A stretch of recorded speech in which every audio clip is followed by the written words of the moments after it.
Browns did it, man. They traded away Amari Cooper yesterday, and yeah. Are you surprised? Are you shocked? So I guess we all saw it coming. And yes, the Browns got an amazing deal. You give up a 5. You had a guy that was productive here, and you trade him off for a 3. I get it. There's a message beyond that. And even though it was obvious and clear it wasn't going to work here anymore, Cooper was kind of done with the situation. What does that say to the rest of the team? Hey, man, you complain enough. We'll get you out of here. That's no big deal. You don't want to be here anymore. You want to get traded to the Buffalo Bills, who have a chance to maybe go to the AFC Championship game. We'll facilitate that for you. I think there's always those messages that need to be had when you trade away a player like Amari Cooper. I understand why he was disgruntled. I understand. He didn't get the long-term contract. He was already on shaky ground with the Browns anyway. Watson's made this a complete freaking nightmare, and now Amari Cooper gets to walk away. I'm not bitching at Amari Cooper. I'm very thankful for his time here, but there's a message that is sent now from that Cleveland Browns organization to everybody else in that locker room that if you don't want to be here, we'll find a way for you to get out of here. You don't want to be here. You don't want to go through this anymore. We'll find a way. Just squeaky wheel gets the grease, man. That's how sometimes it goes. I think that message was sent yesterday from the Cleveland Browns. We got a ton to talk about with that. I've got more on the Watson contract and Jeremy Fowler, Dan Graziano talking about it. Of course, we'll talk about Nick Chubb's powerful article this morning on the Players Tribune going through his knee injury. Dude, he talks about his mom. There's a great little piece in there about working in the garden with his grandma. And she goes, we don't have money for gloves. Those are roses. Toughen up. We don't have gloves here. You're going to have to, garden in the roses without gloves on. Great stuff from Chubb. We'll get to that. I hate the Yankees. But you want to know what else I hate more? Is when you... We'll talk about the guards coming up in a little bit. I've got top 5 NFL MVPs. We are slammed today. Ton to get to, including Noah Weiskopf. Let's get it rolling right here on Big Play. Welcome to the show, everybody. I am Matt Fontana. He is Ryan Tyler. A happy Wednesday. Appreciate you joining us. Always on Twitter X at Matt Fontana Show. We're up on YouTube, Twitch, Instagram, and you can find Noah Weiskopf on a couple of those spots, Instagram and Twitter, Browns with Noah. He joins us now, I believe, every Wednesday at 9. Noah, always appreciate your time, man. Get right to it. What did you think of the Browns moving on from Amari Cooper? I think the deal made a lot of sense. You kind of heard how I started there, Noah. I think that maybe sends a little bit of a message. I sent a tweet out, a question, and so it's going to be our question of the day here. Do you think the Browns making that move is them waving the white flag on the season? I think it's them admitting that they understand where they're at, right? Like, you're 1-5, you know that you're not a Super Bowl contender at this point. And I think other than that, the move was just smart for both sides. He just, after it really started with the Brandon Ayuk trade stuff. He got hold of that, and that's really where it went downhill. He was bought in before that. After that, you could tell he just wasn't 100% bought into what the Browns were doing. I think a lot of stuff between the ears. He led the league, or tied now for the league lead in drops. But they got a 3rd-round pick back in a pick swap. So I think that was pretty valuable for them and what they wanted to do. They were able to get value back, and so they did that. They weren't going to bring him back after this season no matter what. Right.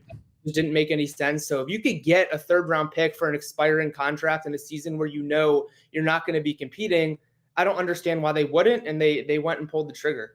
I want to follow up on something you said there. You really think things were okay, they got the deal done, but you really think when that Brandon Ayuk stuff started coming out that he would have been a part of that? You really think that's maybe what fractured things between Browns and Amari Cooper? Yeah, I do. I think that Instagram post was really telling. He did that obviously on purpose, knowing exactly what the outcome would be of that, the social media reaction to all of that stuff. I think that it started with that Brandon Ayuk stuff. The Browns just wanted to get better in that situation. And I think Amari had some interest in going to San Francisco potentially, given why that Instagram post was made. He was never fully committed to this season. He was never 100% in, and just moving to Buffalo makes a lot of sense. And everyone will be probably pretty surprised of how quick some of those mistakes and things between the ears fix themselves when he gets to play with Josh Allen on a contending football team. No, if I wanted to boil it down to say our offense is bad, our quarterback is historically, like maybe forever in the game, played bad, and you trade away your number one wide receiver, where do you think it goes from here? I mean, I could dive in and say, okay, now we get to see Jerry Jeudy and at least Njoku's healthy. We'll talk about Nick Chubb coming back. But no, if I want to slice it that way, you have a historically bad offense, and you just traded away arguably your best offensive player without Nick Chubb on the field. Yeah, it'll be interesting to see where it goes. I think, Jerry Jeudy, they believe that he is a number one, so they believe that they can run their offense through him as their first option. Other than that, you're getting David Njoku back healthy. You have weapons on this offense. And I do believe that they think that bringing Nick Chubb back here is going to allow them to get sort of a temporary shift in momentum amongst themselves. I think they believe that that will help booster their offense quite a bit. Obviously, the offensive line needs to play its part in helping Nick Chubb get back and paving some ways for him. But I think that they believe that the team that they have now, minus Amari, while it might not be as good on paper, I think they believe that Jerry Jeudy is a good one option, and they believe that Elijah Moore and Cedric Tillman can be guys that can step up and make an impact. No Weisskopf Browns with no OBR, Instagram, Twitter. It's all over. You can read his great stuff, as always, on the OBR. What would be next? I click on CBS Sports this morning, and they go, hey, here's 7 trades that we'd like to see. And I just, I'm tooling around just seeing. They had Zadarius Smith in there. And head him back up to the NFC North, go to Detroit with Aiden Hutchinson out. Do you think that there could be more moves? Do you think let's see how Sunday goes? I guess basically, Noah, is this about to turn into a fire sale? Is this about to turn into walking down the aisle at the flea market? No, we'll take that, and we'll take that, and we'll take that. Could you see a fire sale coming for the Browns, or do you think this was just a one-off move? I think when you say fire sale, it's like you're selling everyone. So a fire sale to me would be like, all right, here you go. Someone take Myles Garrett. Someone take, Nick Chubb. Someone take all your best players. And I don't think that's the case. I do think they will continue to make trades and take calls on some of their players that make sense to move. I spoke to someone yesterday who is very familiar with what the organization could do. And a couple names mentioned to me where Greg Newsome could make some sense if someone's willing to meet that asking price. Potentially they would do it before the deadline if that asking price is met, or wait and see if they can get what they want after the season. Outside of that, Quentin Jefferson was a name mentioned to me. Healthy scratch? Veteran, healthy and active veteran type player that maybe a contender would be interested in sending a conditional 7th to bring him on their roster. And then potentially once you get Chubb back, one of the running backs, I would look at potentially a Jerome Ford once Chubb is healthy, potentially a Deontay Foreman for another conditional late round pick there, maybe even a Pierre Strong who has shown some bursts here in the last couple of weeks. But I don't think a fire sale is coming. I think it would be over exaggeration to say that they're going to move on to Myles Garrett or someone like that. They're going to keep their core pieces. Yeah. They're going to keep the Denzel Wards, Myles Garrett's, Martin Emerson's. They're going to keep those guys. But I think some of the other ones I mentioned could be possibilities coming up to the deadline. Well, those guys keep getting brought up in a Deshaun Watson trade. Hey, if we just put Myles in 7 first-round picks, somebody will take that money off of Watson. No, what do you make of Kevin Stefanski coming out and sticking by Watson? Just real quick on my side of things, I know we all know what this is. And people want to complain about Kevin Stefanski. Oh, he doesn't have the power to sit him, or why isn't he sitting him? And it's like, dude, it's out of his hands. They're going to keep playing him. Where do you think things stand with that decision and kind of moving forward with continuing with Watson? I do still think it is his decision. I think that, again, I mentioned this, I think, last week, but I think it's really the three. It's Kevin Stefanski, Andrew Berry, and the ownership group talking and deciding what is right for this team moving forward. Now, I do think that Amari Cooper might have brought this offense down a little bit with everything going on, all things considered, the drop issues, everything between his ears. I think that they're going to continue to trot Deshaun out as long as it makes sense. I think there's almost a new hope, at least a glimpse of it, hoping that, Jerry Jeudy can take off. He's the only receiver over 100 receiving yards this year in Cleveland. And like we mentioned, Rodney McLeod, league lead for touchdowns, who is a backup safety. So I think that there's a little bit of some hope moving forward. David Njoku's getting healthier. You're bringing Nick Chubb back. You've got Jerry Jeudy, maybe Elijah Moore, Cedric Tillman can get it to make an impact. But I have seen the argument that they roll out there Dorian Thompson-Robinson. And you know what? Honestly, if they end up wanting to play him a little bit more in the season, I think it could make sense to move Jameis even maybe for a late round pick at the deadline. But as of now, they're going to continue to roll out Deshaun until further notice, and then potentially Dorian Thompson-Robinson gets some time, maybe if not now, later in the season, if this thing keeps going the way it is. Oh, God, we're back in this, aren't we? No, it's just back into, backup quarterbacks playing and 6 different guys. And again, we made the playoffs with 5, but I just don't want to get back there. A conversation I had with somebody yesterday was about, I'm just going to say, Josh Allen, Stephon Diggs. Okay, they needed to unlock Josh Allen because he was so lasered in on just throwing it to Stephon Diggs. Now I go, okay, that's Josh Allen. Okay, we are nowhere near in the same stratosphere right now as Josh Allen with Deshaun Watson. Do you buy any of that, though, that relationship between just the two of them was maybe soured? It just wasn't working. And now, again, just trying to grab positives out of this any way we can. Maybe this does unlock Watson a little bit to be a little freer. Thoughts on that? I don't know. I think potentially it could. I wouldn't go as far to say the relationship. I don't know off the field, right? I don't know how they were off the field, so I don't want to speak on that. But I think on the field, it just didn't look right. It just didn't connect. Watson was delivering these throws and he was dropping them. And then when Amari was open, you could tell he was visibly frustrated when he wasn't getting the ball. The two of them just did not make sense to go any further together.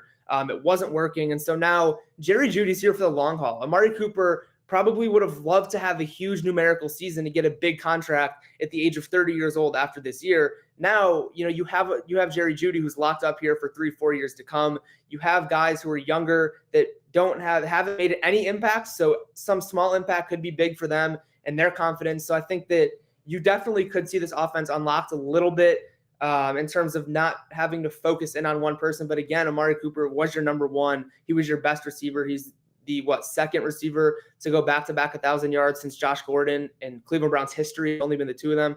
Or since they came back. So I think that potentially this opens things up a little bit, takes a little bit of pressure off of the offense because really it can't continue to get worse. So it's only up for them. That's right. It can only get better, right? We at least get Nick Chubb back. I know you read the Players Tribune this morning, as we all did. Extremely powerful stuff with Nick Chubb. But I guess just what do we expect? Do we think he's going to play Sunday? And Noah, what do you think the Browns can get out of him for this run here? Yeah, I think it's trending that way. I don't think that it's fair to assume that he's going to take the bulk of the carries in his first game back, and B, rush for 100 yards and 2 touchdowns like he did before. It's going to be a ramp him up process like it's been since the injury really in his rehab. So I think the best moment that you'll see from Nick this weekend is him running out of the tunnel and seeing, his teammates in the city of Cleveland sort of get behind him and sort of, like I said, giving them that temporary push in momentum and in their vibes, like just everything, having him back on the field. I think everyone is going to play up a little bit, just knowing all that he went through. And especially, now reading that, I think it means that much more. Go check him out. Browns with Noah, Twitter, Instagram, OBR. Final thing, Noah, anything else you're really watching? I mean, injury front. We had the moves this week on some guys with IR. Of course, the offensive line keeps getting banged up. But really, where are you looking at as we start our Wednesday here in the prep for the Bengals? Yeah, Delpit dealing with concussion. Yeah. That one will be interesting leading up to Sunday. I have a feeling that won't be a positive sign. Usually guys with concussions don't make it for the next game, but we'll see with that. And then Ethan Posick is dealing with a day-to-day type injury, but they did add a center. So potentially some insurance there if he can't go, a new starting center, because obviously Nick Harris done for the year on that play. So yeah, they're really down to either their starting center or a guy they just brought in. So that one will be interesting. And Michael Dunn is obviously there to fill in as needed. But yeah, those two guys really keeping an eye on. Noah, real quick before we let you head out of here. I know you got class, but with Amari Cooper being gone, I mean, who are you looking for, or who are you looking for to really, I know nobody's going to take over that role, but get more opportunities, right? I mean, I understand Cedric Tillman was a higher draft pick than Jamari Thrash, but I mean, from what we've seen from Cedric Tillman dating back to his rookie year, running the wrong routes with Joe Flacco, he's dropped a few passes this season, and there's been some film on him being lazy at the line of scrimmage and not picking up his blocks. I mean, do you expect Cedric Tillman to pick this up, or do you think Jamari Thrash is going to get some opportunities? I think both will get opportunities. I think, again, this is an opportunity for younger guys to be able to get some looks and see really what you have, right? You've never really had a situation where you can throw out Cedric Tillman and be like, what do we have for an extended period of time? I think now is your chance. But overall, I think Jerry Jeudy you're going to be like your number one wide receiver. The Browns paid him that type of money. They believe that's who he is. So they're going to continue to feed him the ball. And again, he's your leading receiver right now. behind Jordan Akins, who has 98 yards receiving. So there's got to be one of those other wide receivers that are going to step up. I'm not trying to crap on Jordan Akins, but good God. No, we are. Yeah. Oh man, I got mock drafts already. It's so hard right now. Still have so many games to go. No, really appreciate it, man. We'll talk to you next week. All right. Yeah, of course. And it's easy to do a mock draft right now. You've got the entire pool to play with. I was going to say, you're at the first overall pick. Do you want to know? You want to know what it is? Yeah, let's go. It's Jordan Reed, who I really think does a fantastic job at ESPN. Yeah. First overall pick, Shedeur Sanders. I'm more of a Cam Ward guy myself, but we got some evaluation time to go, but it is Shedeur Sanders at number 1. I haven't seen a lot of Quinn Ewers, which I think is interesting. Yeah, that's true too. He's got Hunter going second. I know you got to run. He's got Cam Ward going 4 to the Raiders, who trade up. Where is Quinn Ewers in this thing? That's what's weird too. And like Jalen Milroe, where is he at? Because I think that if he continue, I know the loss, but outside of that, like he looks like, almost a quarterback that you can develop and make an all-pro type player. He doesn't have Quinn Ewers or Jalen Milroe in the first round. That can't be right. I know Ewers is just coming back off an injury. Yeah. Milroe has the loss, but he's got a Jack Sawyer, Mecca Ibuka in the first round. But yeah, he's the only first-round quarterbacks I'm seeing here. Sanders goes 1, Cam Ward goes 4. And I think that's it. Carson Beck goes 10. But yeah, he does not have either one of those guys in the first round, which is kind of that's not happening. Somebody will go up and get one of those guys. But no, here we are. Not even a Halloween. We're already starting to do mock drafts. Really appreciate you, man. We'll talk to you next week. Of course. Yep. See you then. There he goes. Noah Weiskopf. Lot to unpack there, and always appreciate it, man. We're going to talk about the guards. My quick thing on the Guardians before we jump into a lot of Browns. You needed to play perfect baseball to have a shot to beat the Yankees. You're not beating them with errors. You're not beating them with bad pitching. Like, I'm off into the abyss right now, man. And if anything, and I'm not trying to crap on Tanner Bybee, but God, you need Shane Bieber to come back. Because Tanner Bybee is not an ace. He's just not. I know he got that role because you had to, and you pieced it together with Ben Lively and Matthew Boyd. Dude. That's frustrating. Frustrating from the guards last night, but we'll get to that coming up. You got the off day today. We have way too much Browns to get into. So, Ryan, really all I want to do is read to you my question from yesterday. I sent it out at Matt Fontana 83. Do you believe the Browns trading Amari Cooper signals them giving up on the season? And my initial thought was no. My initial thought was that when we started the show today and how I was going to feel about it was no, right? Because a lot of what Noah talked about there was this made sense. This was the right move. And if you just wanted to lay it out to say that you traded a 5 for a player, had productive years for them, and then at age 30, you traded them for a 3. Most general managers check that off. That's a win.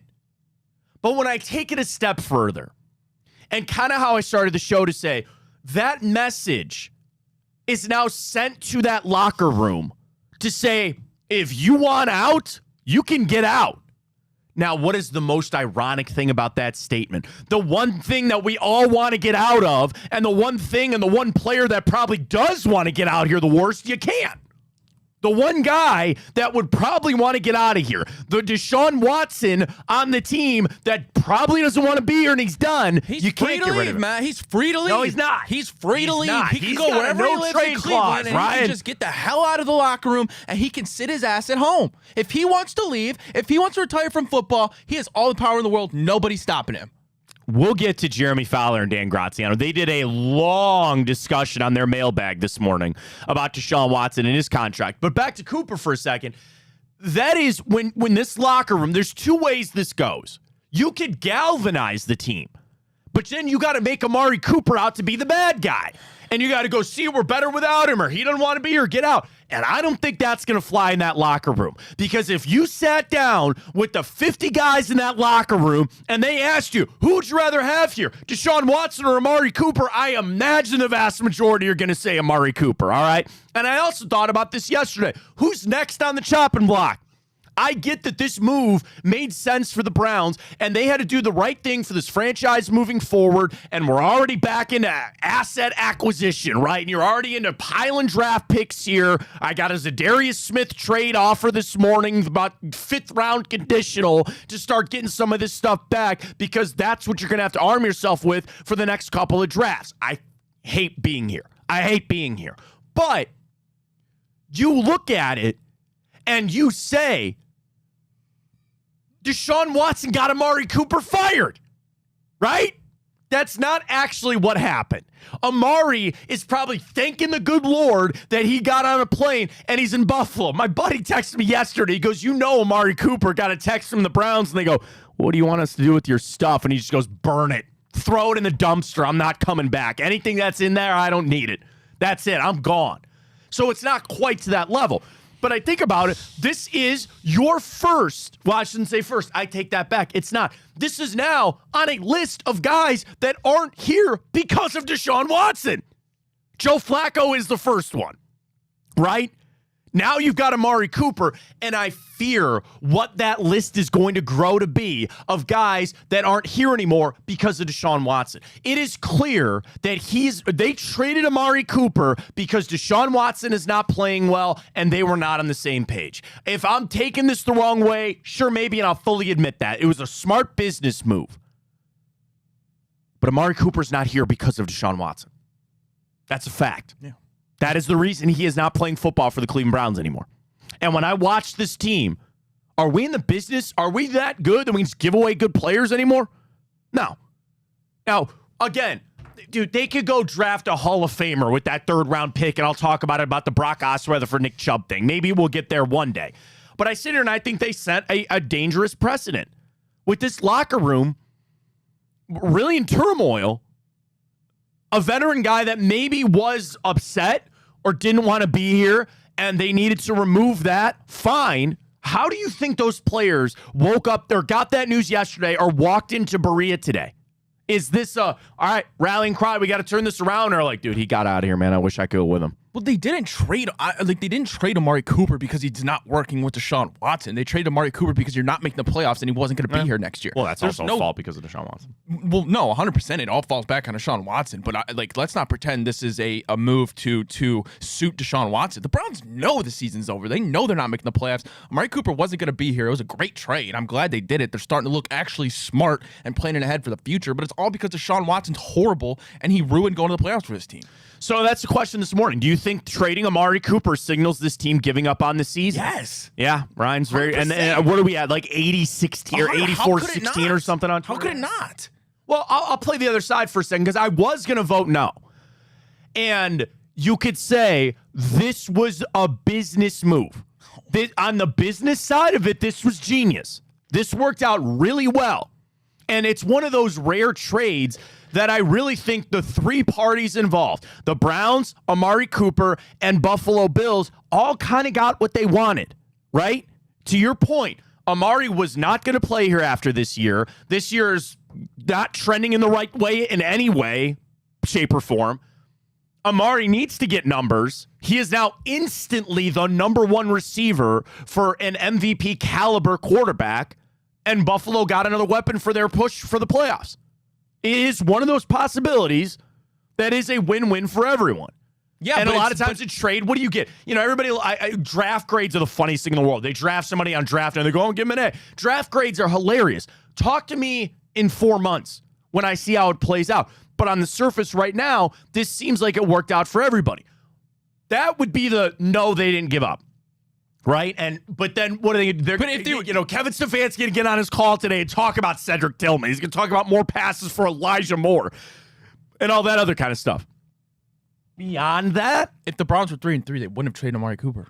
They wouldn't have been like, oh yeah, that's a good business decision. No, because why? You put everything you had into winning this season. The season's over, so you traded him because now you're actually realizing, hey, holy shit, our season's over. Yeah, let's make every move we can to better our team next year. Then I'll tell you what. If they were 3-3, they wouldn't have traded Amari Cooper. That would make no sense. Then open it all up.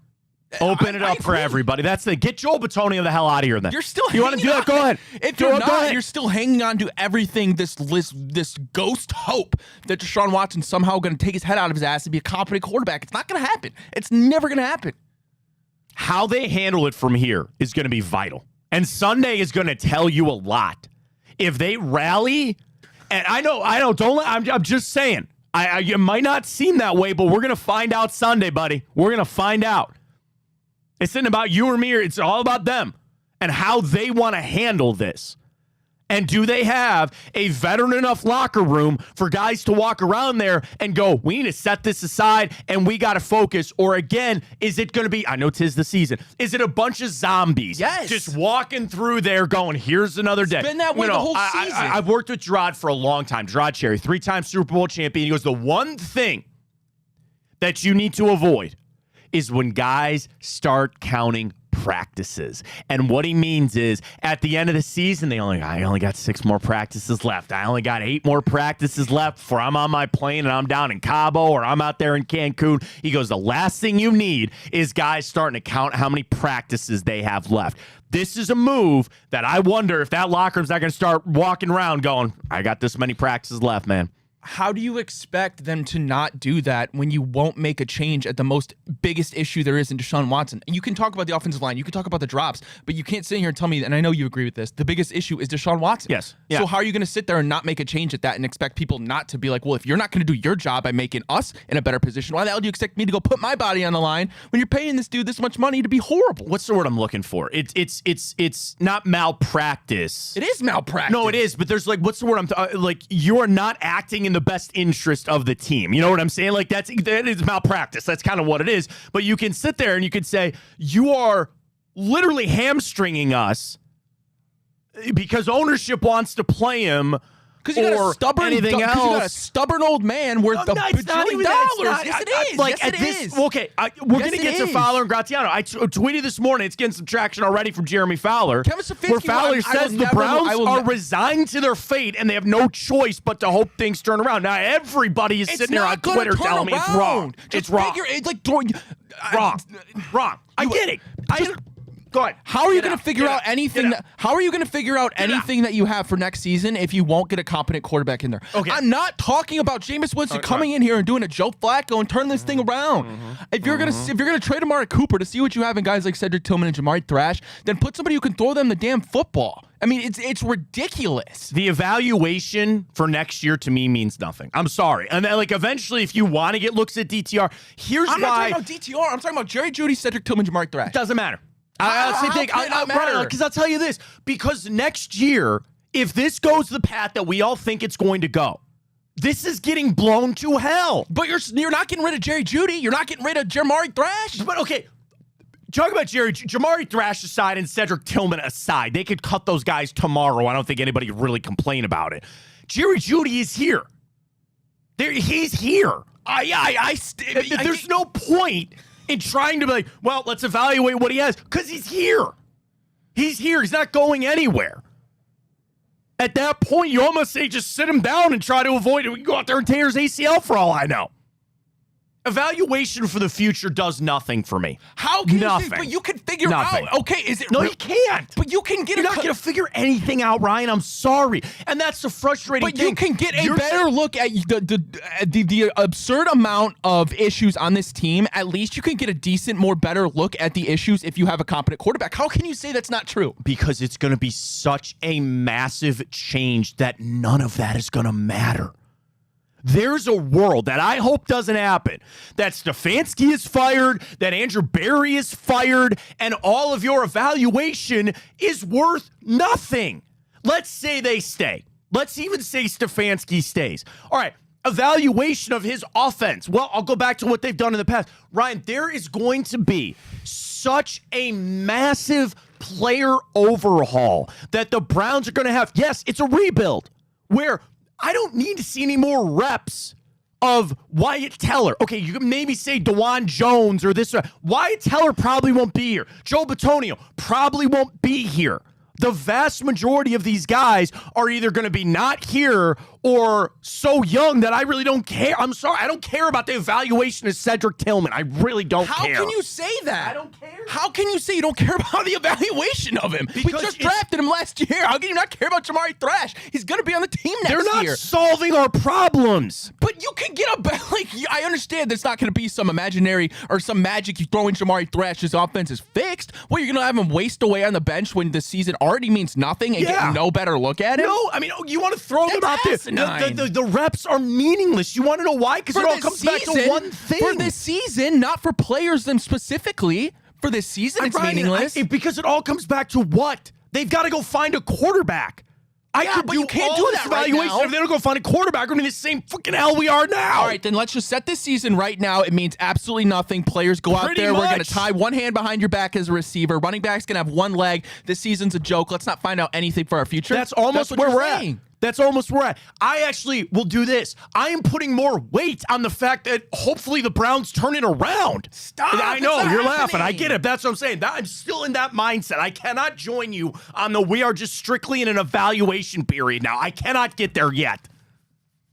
I'm going to send Ryan. How can you say that? To a bad place. How can you say that?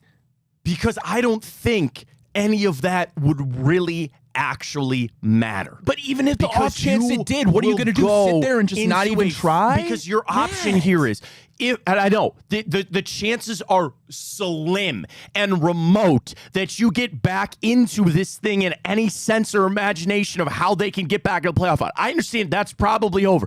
I'm still going to keep on that because, Ryan, what evaluation would actually matter for next year when it would be a full teardown rebuild? I don't need evaluations on Myles Garrett. I don't need them on Greg Newsome and Denzel Ward. You're giving me some young guys that might turn out to be something. Do you want to know what all of this is predicated on? Is finding a quarterback. Yes, but you can't do that right now. That's the problem. If I could somehow bring up Carson back, and if I could call up Quinn Ewers or Cam Ward and put them in there, then maybe I'd join you on that. There's no point. There's no point. That's just not true. So this whole season, you're just going to go keep Deshaun out there, and this whole season, you're already. I understand. Listen, I understand you're nearing a full rebuild, and this team is going to look 180 different next season. Sure, there's no doubt about it. But why would you not, if it's already a lame duck season, as we love to call it? Why would you not at least just throw out some of that will actually be fool's gold. You could put Jamari Thrash out there with Cedric Tillman, and they go off for 80 yards, and everybody, what would all the conversations be? Hey, man, maybe we found something here, and maybe we have something here. I'm telling you, you don't. I'm telling you right now, you don't. You want to know maybe why I don't know, why I don't care about the evaluation? Because I've already got it. I think they missed on Cedric Tillman. I think they did. They clearly missed on David Bell, who's not even here anymore. Like, that's my problem. I've got no hope. I've got nothing. There is no young stud player on this team that I'm really excited to see play.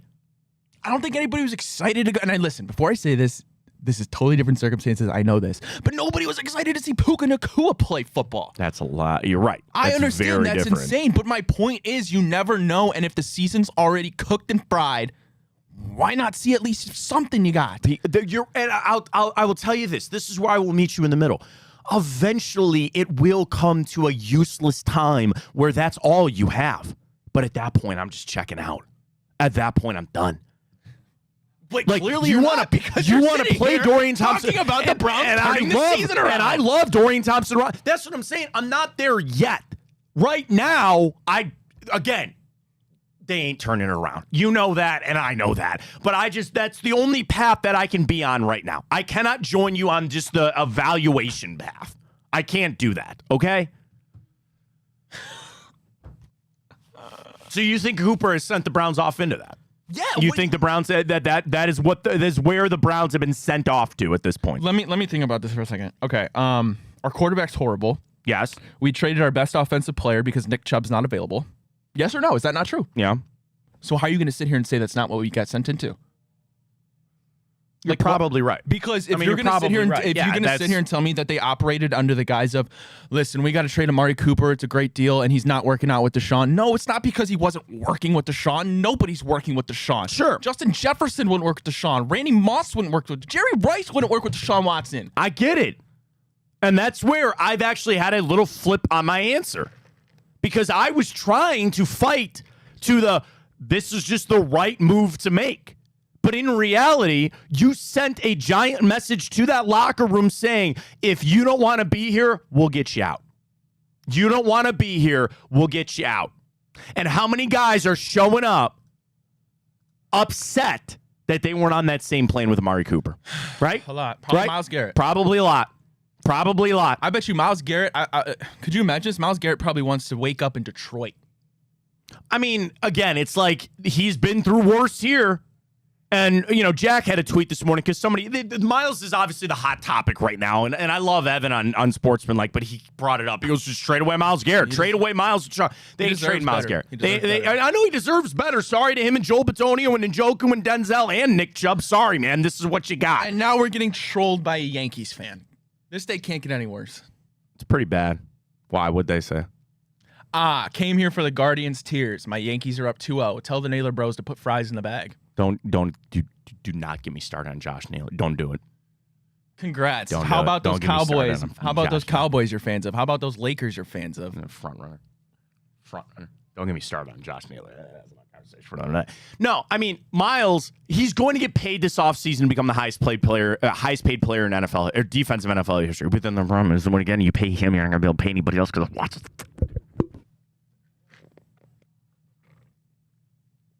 Wah, wah.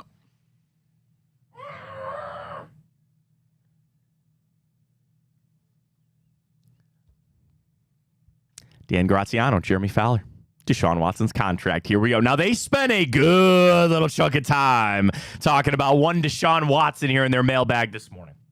So I'm going to kind of pick through some of the things here that Graziano and Fowler said this morning on ESPN. So we start. The question was, what are you hearing on the Browns ticking Deshaun Watson clock? Graziano, this is a great analogy. He goes, I used to work at a place where the guy in the cubicle next to me, and I would wonder what you really had to do to get fired. For instance, how many days in a row did you have to walk into your boss's office and punch him in the face before you were shown the door? Ultimately, we landed on 3, maybe 4. Deshaun Watson feels like he's on day 300 of walking into Jimmy Haslam's office and slapping him in the face. But here we are. Browns are going to continue to stay the course with him. Now, they get into the contract. And the number one thing Graziano says, the only way out of this is something we've talked about, is a suspension from the league, and they can void the rest of his money.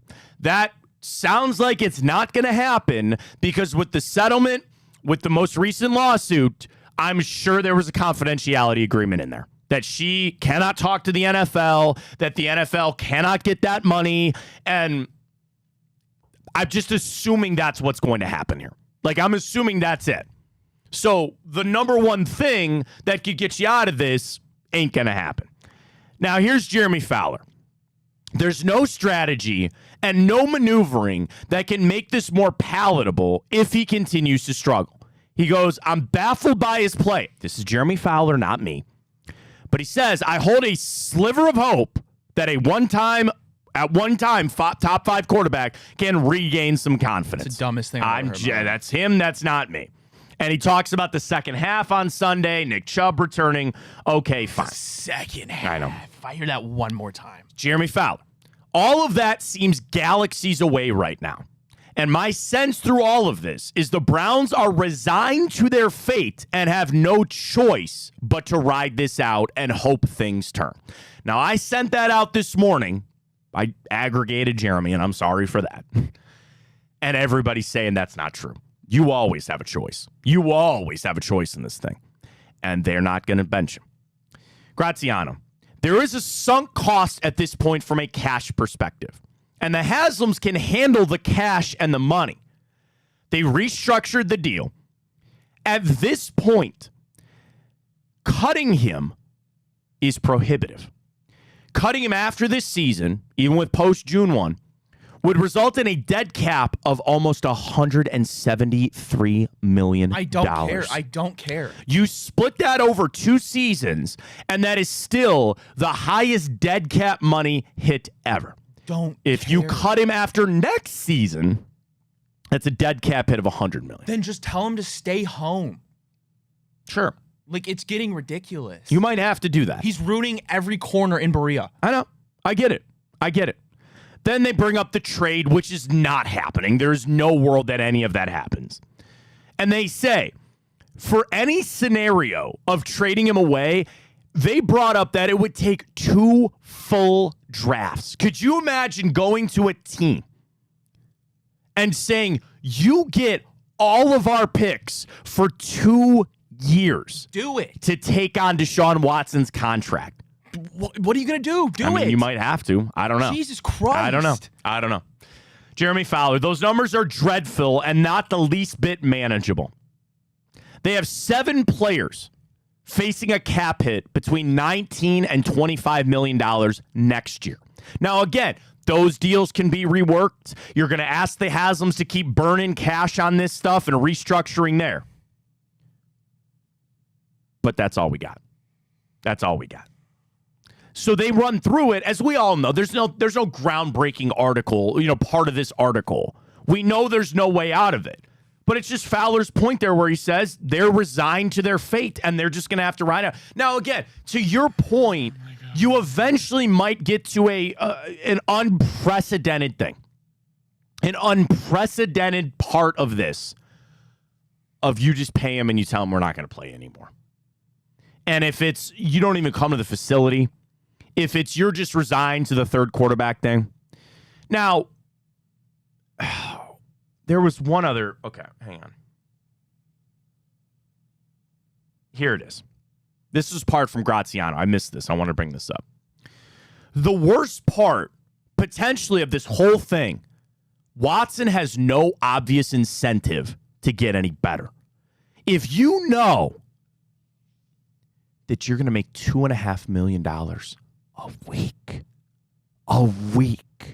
no matter how many interceptions you throw, no matter how many sacks you get, $2.5 million a week. How can you be motivated to do the right things to get better? You hear the stories of Tom Brady, right?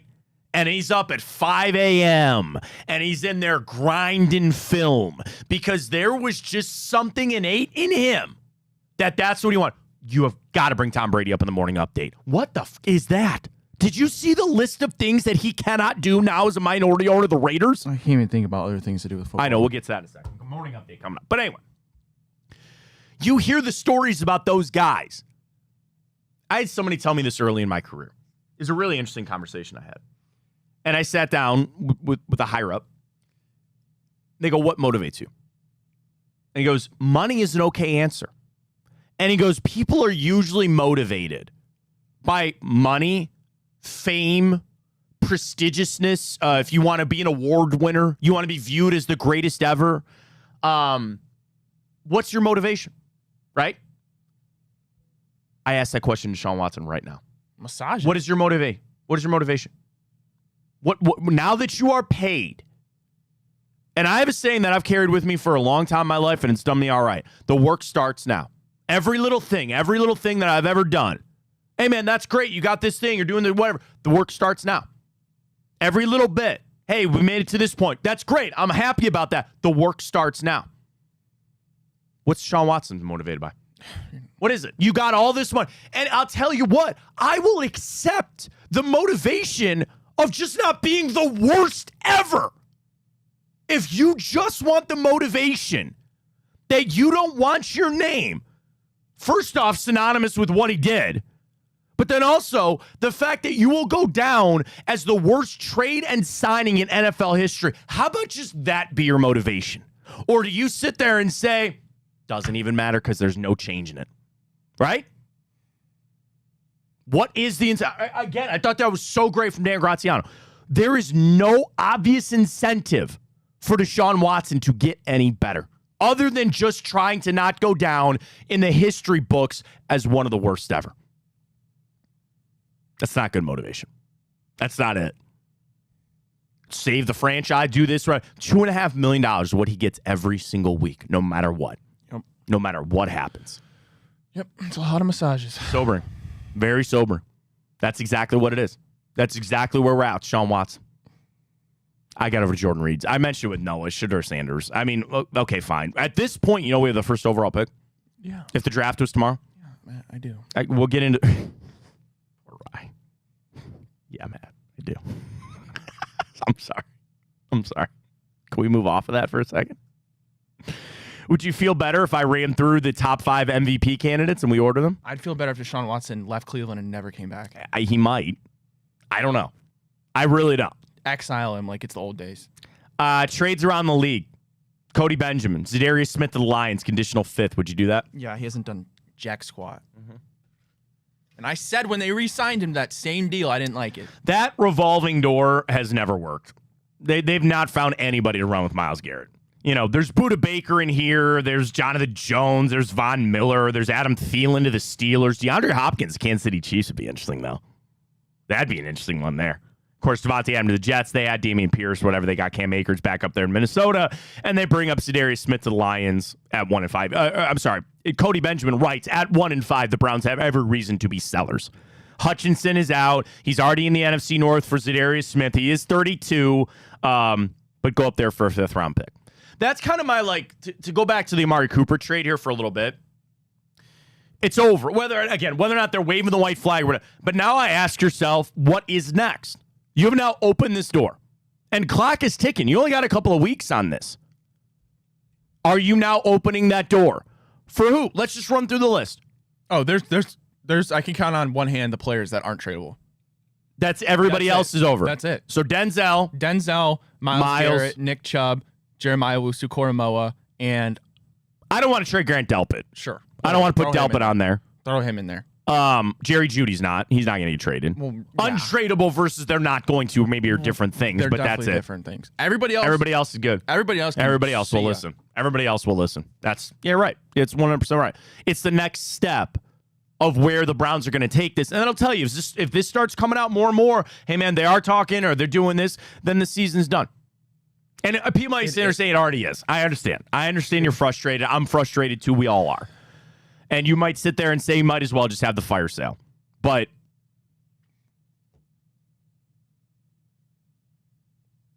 the first step has to be tell Deshaun Watson to never step foot in this locker room again. We'll mail you your checks. We got your routing number. Just leave our organization alone. Can I revisit the take I had about Modell?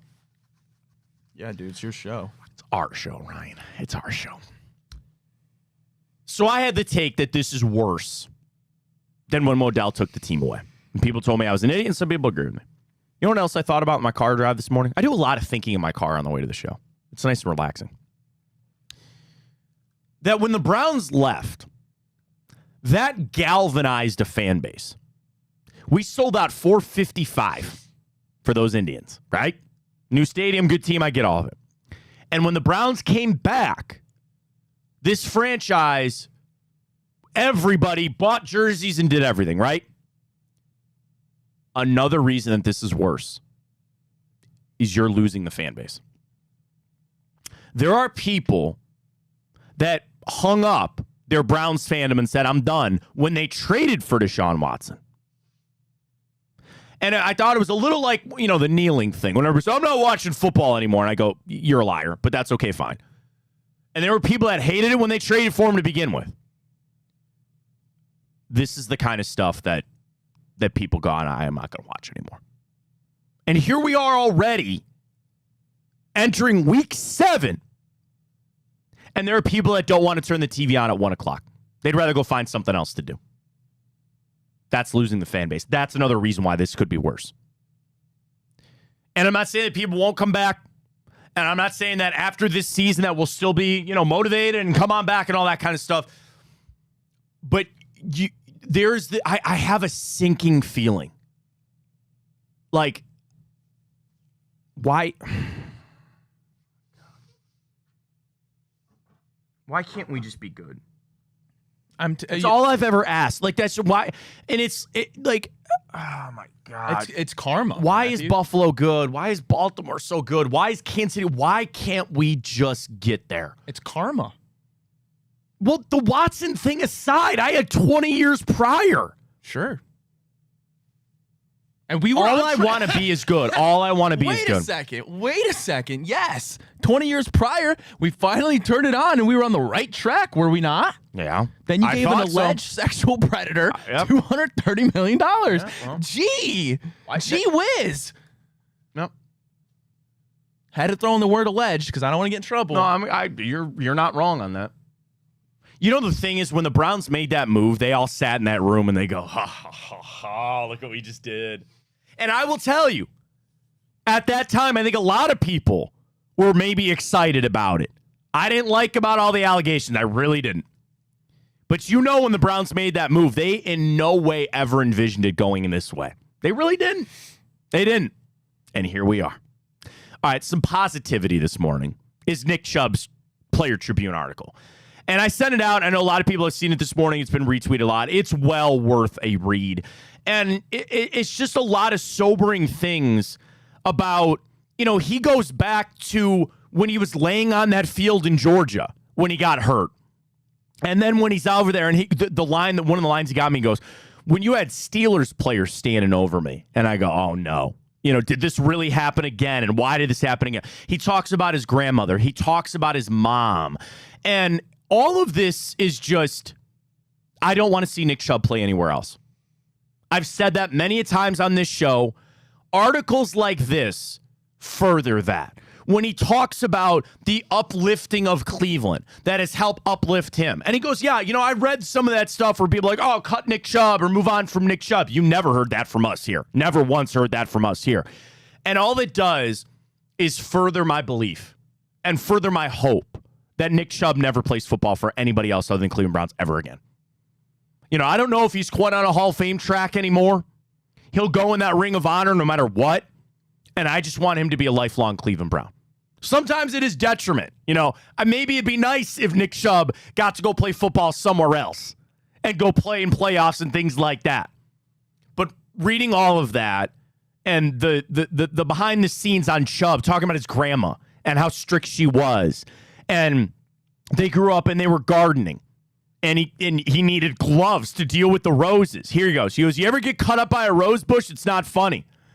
And his grandma said, gloves? I don't have that kind of money. Toughen up. She said, gave us a new assignment one day. Pick up all the rocks from the bank, load them in the buckets. And she said, come on now, these rocks ain't going to move themselves. And he said, all day we're gathering up these rocks, and she's out there overseeing us like a project manager. We finally pile them up. Grandma says, dump them back on the bank. And he goes, what? And he goes, I want them spread out evenly. Take these rakes. I want these rocks that I just made you pick up to be spread evenly. And then he ends the article. These rocks ain't going to move themselves. That stuff gets me, man. He talks about being in a straight-legged cast for 9 weeks. He gets out of it. His leg atrophied so bad, it was the size of his arm. He goes, I didn't know if I was going to walk again. And he comes back and gets to play football for us on Sunday. I know all this stuff is frustrating. I know the team in general is pissing you off. I'm excited to see Nick Chubb back on the football field on Sunday. And I hope that gives a little lift to the team. I know the fans will be there cheering him on and all that. And I've said this, whatever I get out of Nick Chubb is a bonus. And I hope they sign him to a contract. Of all this, you know, I don't know if I wanted to go here, but I'm going to anyway. You hand money over to that guy. You know what I'm talking about. You better hand it to a guy like Nick Chubb. And I know that if Nick hit the open market, he might not have the same value out there. You had damn well better pay Nick Chubb. I don't care if the money doesn't equal production, because Lord knows that doesn't matter with some of the other guys on this team. But if they let Nick Chubb ever leave this team, dude,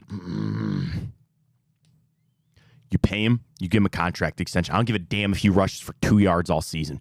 He better not play football for anybody else ever again. You're going to make us walk through this hell. You give us this one. You're going to make us go through this. I at least better have Nick Chubb on this team. Okay? I'm not trying to yell at Andrew Bear or tell him how to do his job. But I tell you, man, if it ever comes to that day, boy, am I going to be pissed off. This is a guy that everybody wants here. This is a guy that has meant a lot to this franchise. You better get him to a contract extension. You better keep him here. And yeah, it sucks. You might be telling Nick Chubb, sorry, man, you got to play on a 4-13 football team. If I'll tell you that, I'll do you one better. If he wants to be here, he had better be here. You don't need that in writing. I don't need that out in the world. But they need to have an agreement that Nick Chubb, until there is a time that he cannot play anymore, he's got a lifetime deal with the Cleveland Browns. They will make that money work, and I don't give a damn how they get it done. But you read that article, he was already beloved in this town, and all it did is just further that they had better keep him here forever. If you're going to make all of us deal with all this other stuff, then at the very least, that's something you should give us. And that is keeping Nick Chubb around here. And I don't know what he's going to be. We talked to Noah about it. You might get him for 8 carries on Sunday, right? And it's going to be a slow grind to come back and all that kind of stuff. I just need to have him on this football team forever. And I've said that, and I'm going to continue to say that. And I hope he gets back to playing football to a level that he feels comfortable with and maybe can provide something for this team. I have no idea. But, Ryan, it's going to be a bad day. It's going to be a bad day if they ever let Nick Chubb go. But one caveat, right? I mean, if he doesn't mesh well with Deshaun, we got to get rid of him. Third-round pick, man. Third-round pick. That's kind of where we might be at. Hey, man, it is what it is. It is what it is. All right. Name us the Cleveland Deshaun's. What's that? Name us the Cleveland Deshaun's. Nah, man. We already got that smell on us. Everybody nationally thinks we're a joke. Might as well ride it out. That's what Jeremy Fowler's saying. You got no choice. Named after the biggest joke there is. Pro Football Talk yesterday, too. The NFL. So the league meetings are going on. Goodell yesterday via NFL.com talking about the review of Deshaun Watson's latest league investigation. Goodell. We're continuing our review like we would. As you know, we take the personal conduct policy seriously, so our people are working diligently. As Florio says, they can work as diligently as they want. With the case settled and the accuser promising confidentiality a part of the negotiated agreement, she will not be cooperating with the NFL.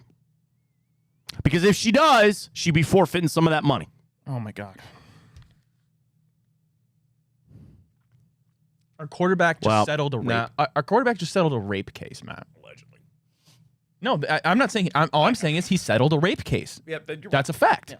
He settled a rape case. I mean, off the heels of 26 sexual assault allegations, and we're letting this man still play football. Well, the thing would be in our town. And I have no. Again, I don't think it's gonna be tried. I don't know. We're just talking here, man.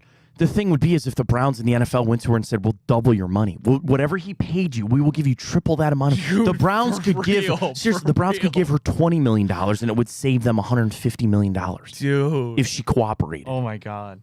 That's chess. That's probably not. That's chess. That's chess, man. This is like mob stuff. You know what I'm saying? Like, this is real closed door, behind the scenes things. This is what the Browns, if they got to that point, that they were really done, I'm sure they are, done with Deshaun Watson, then you get a hold of the league and you go, you got to do this. And how could you blame a franchise for doing that? No, I know. Then you would have to go to this accuser and say, let's just say it was $1 million, right? That's reported. They could give her $10 million. They give her $20 million. They give her $50 million, and they'd still make out on the whole deal. The only other thing, and this is going against exactly what Florio is saying right here. He says the league has no power to make her meet with investigators. What if they still suspended him? Because here's what would happen, okay? Let's just play this out. We're going to do our amateur lawyer, right? My cousin Vinny here, all right? Vincent LaGuardia Gambini, right here. They suspend him anyway. Okay, they don't talk to the accuser. They do as much research as they can, but they don't actually talk to the accuser. What they would then do, let's say they do suspend him, they would get sued by Deshaun Watson and his people for, I don't want to say wrongful termination, but they would sue him and they say, you can't do this. There's no way you could do that. Then it would just go to another court, get drug out for years. How that would happen with the salary cap or anything else, I don't know. But the other problem is the league, as dark of a cloud as this is with Deshaun Watson, as bad as this looks on the league, right? They don't want to do him any favors. They probably love to suspend him. But you want to know what else? 31 other teams don't want him suspended. 31 other teams say to the Browns, your problem. You deal with it. This is not something where the league could even come together and go, we should give the Browns a real break right here. They're laughing. They go, no, screw you. No. You don't get out of this. That's the other reason why the NFL probably, they're in the business of the whole of the league. 31 versus 1. They're siding with. Now, they want to have the facade that they do care about the personal conduct policy. And I'm sure they do, and they suspend guys and they do investigation, whatever.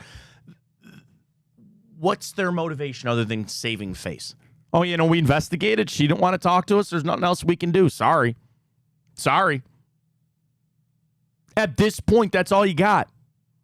The only way out of this is if they somehow decide and find a way to suspend Deshaun Watson.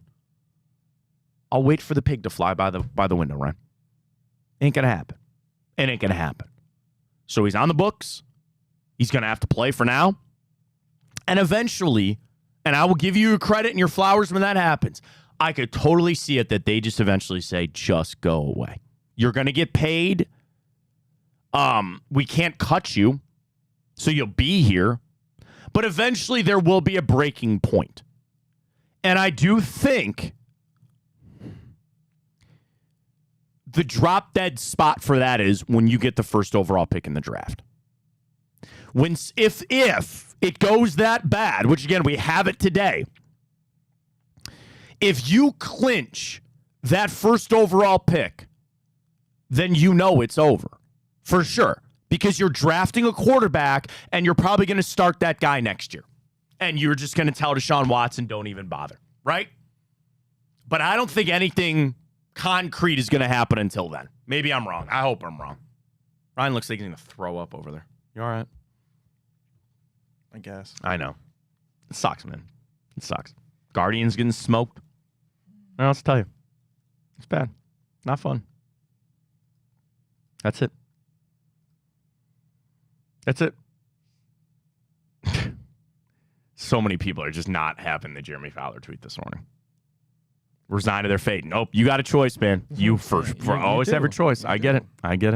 All right, let's take our break. Come on back. We'll get to the morning update. We got to talk about the ALCS. Just there's so many problems with the Guardians right now. We'll get to that. I've got ESPN's 50 through 11 top NBA players. Evan Mobley, Donovan Mitchell on that list. I'll tell you where they came in. And we got to talk about Tom Brady. He was officially approved as the minority owner of the Las Vegas Raiders. The list of things that he is not allowed to do now as a minority owner is insane. And I frankly have no idea how he's going to be able to keep his job at Fox. Seriously.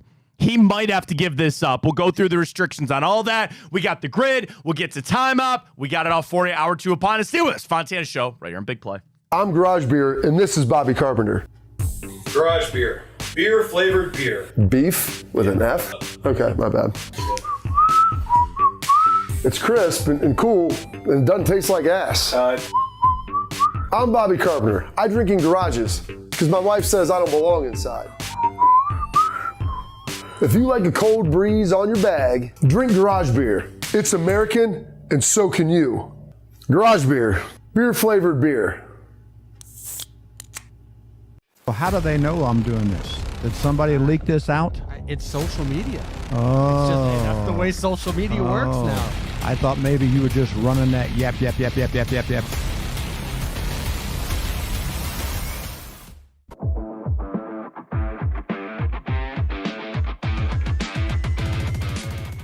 Even though our strength of schedule was number 1 in the NFL, I think we have the dogs up front. We have the dogs in the back as it relates to our defense. Our defense alone keeps us in these games. Not even talking about offense.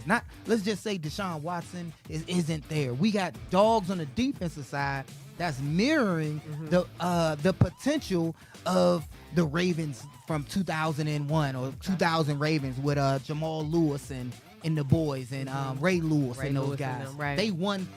Again, no disrespect to Trent Dilfer, but they won without a high-powered offense.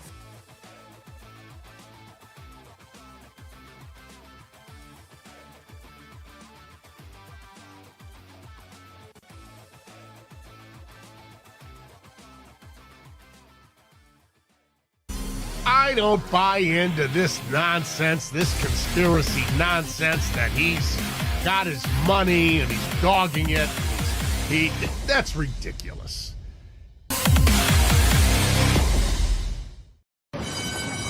off in the Kentucky Derby as Authentic takes them around the far turn. Tis the Laws making his move now, and they're into the stretch. These two stride for stride. Authentic, tis the Law. Here's the buyer. Authentic has won the Kentucky Derby.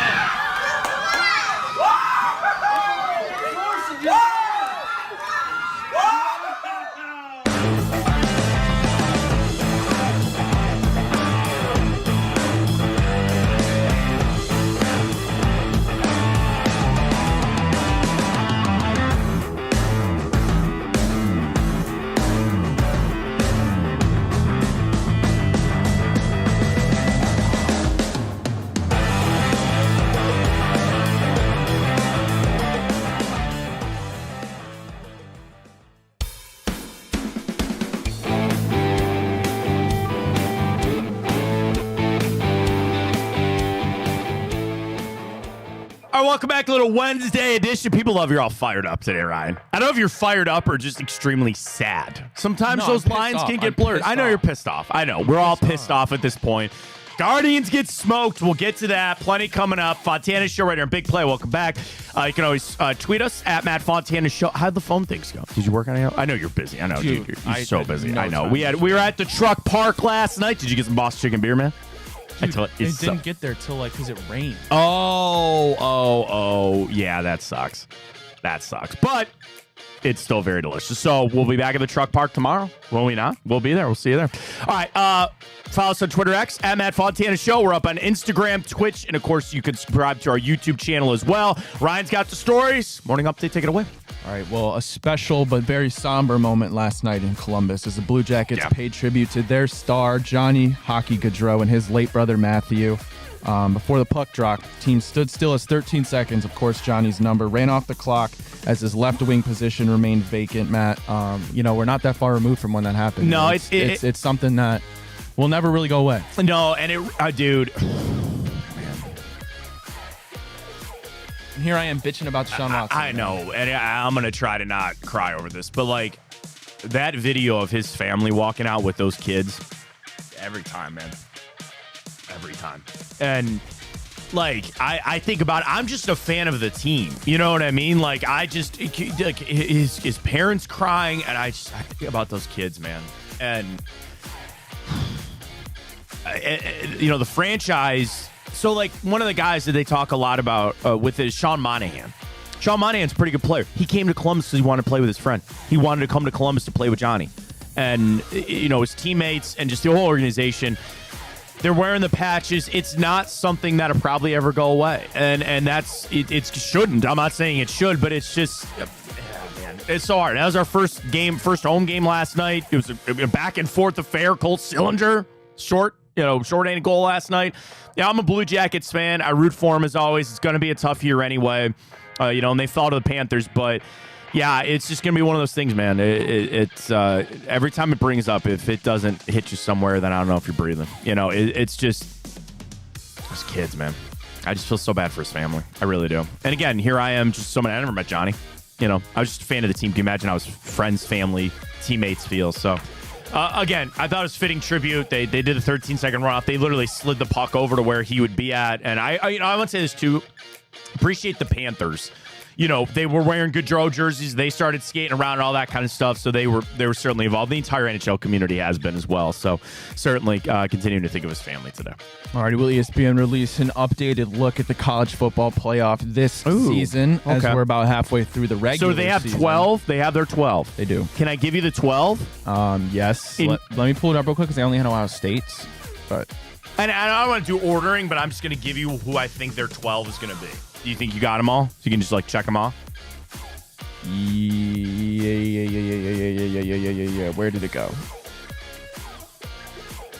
The easiest thing would be to do is if you just wrote it down and had them all, and then you just scratch them off, But, bro, where is it? I don't know. I didn't mean to throw you a curveball on that. I just thought, hey, they have the 12. I'd like to guess who they have as the 12. Okay, Ohio State, 4. Hold on. Now I have to find it. No, you got to find it. ESPN's college playoff prediction. Oh, man. I'm sorry. I didn't mean to throw this at you. This isn't even the right article. Then what'd you find? I found it on ESPN, and I just, took out the Ohio State portion. I guess I should have taken out. Well, no, you just wanted to talk Ohio State. I get it. That's fine. I just wanted to guess the 12 to think how close I would be on the 12. You want me to do it while you're getting set over there, and then you can find it? Yeah. All right. So 1, in no particular order: Alabama, Georgia, Ohio State, Oregon, Texas. I think LSU is going to make it. I think Penn State is going to make it. I'm going to pull the AP ranking up. Sorry, you got to have to let me cheat here for a second.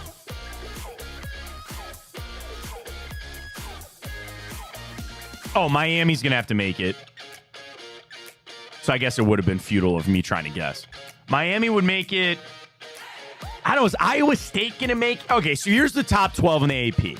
Texas, Oregon, Penn State, Ohio State, Georgia. I think all of those teams are going to make it. Miami's going to make it. Bama's going to make it. I think LSU's going to make it. I don't know if Iowa State makes it. Clemson, Tennessee, Notre Dame, Texas A&M, Boise State. Bro. We talked about this the other day. Like, I'm not trying to crap on Army and Navy making the top 25 or, not believing Indiana, but you basically locked. Like, I think there are 10 locks right now for the rest of the regular season. Now, Notre Dame's uphill battle is that now with Navy, do you know this? Now that they're facing Army and Navy, those are the last 2 ranked games for Notre Dame after they stumbled against Northern Illinois. Are they going to show enough to make it? I don't know. USC falling down in this whole thing, I have no idea. Here's Iowa State at number 9.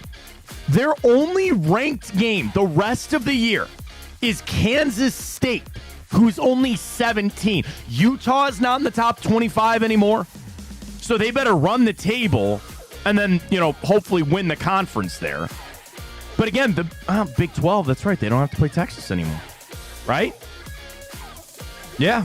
So run it out. We'll see. I'm going to assume Ohio State was somewhere around 4, right? Yeah, I cannot find that. Don't worry about it. That's fine. We move on. That's no big deal. More mad. But the write-up for Ohio State, they have at number 6.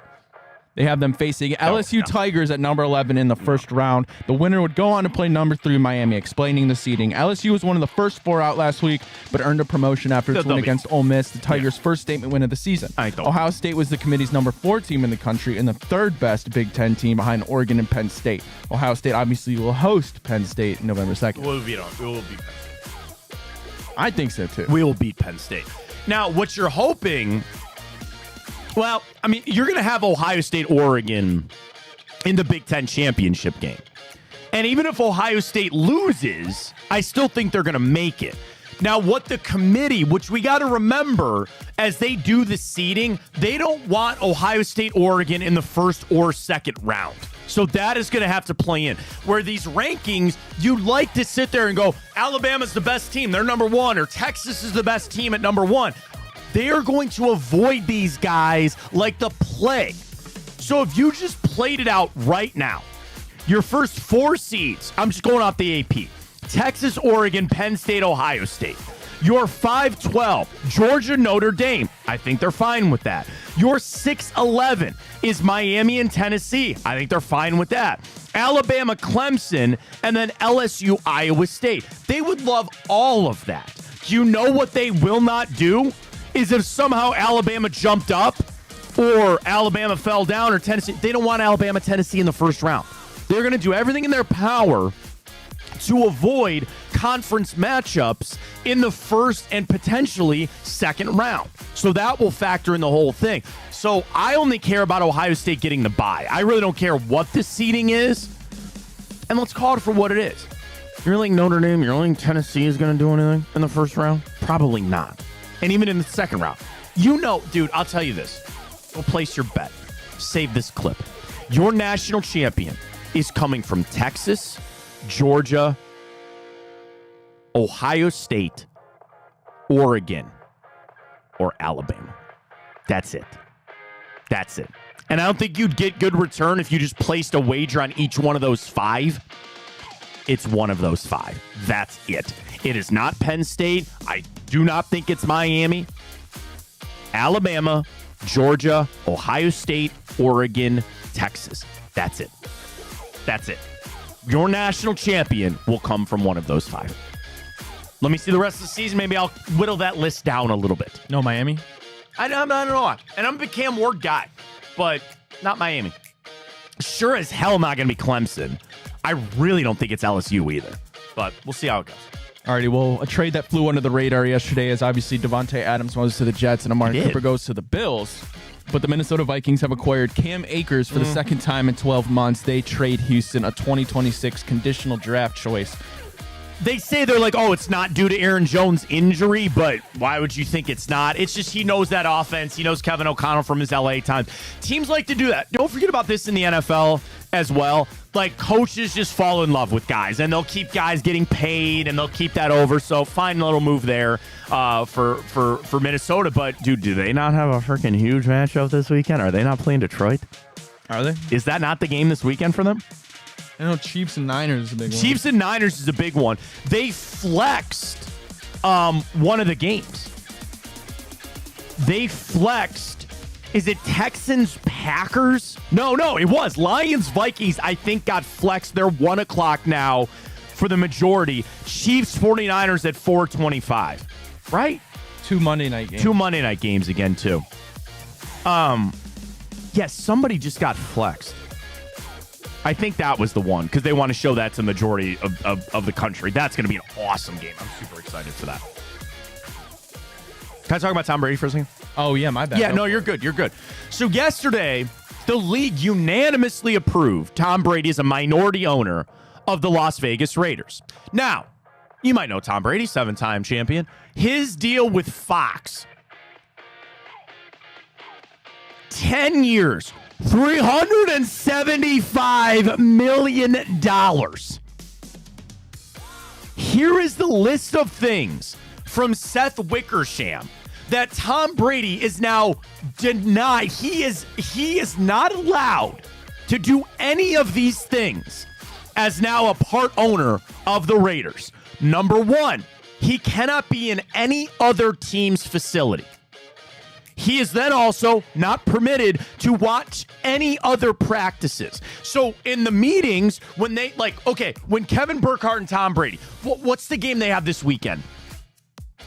What is it, not Chiefs 49ers? It might be Chiefs 49ers, okay?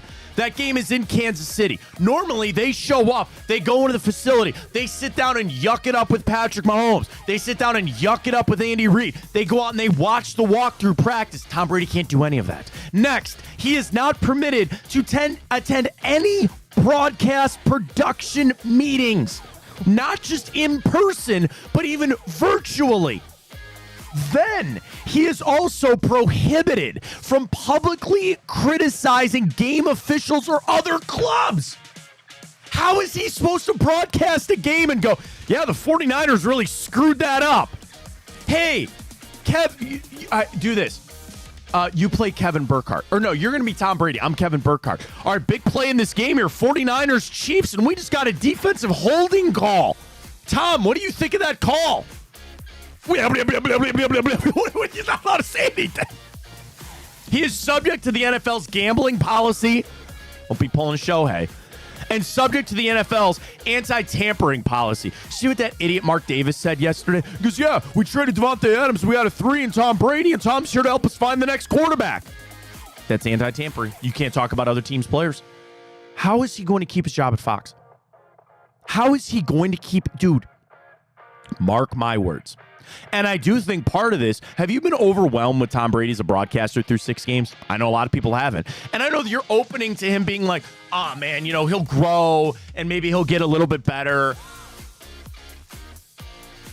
He's not going to be broadcasting Fox games next year. Mark that down.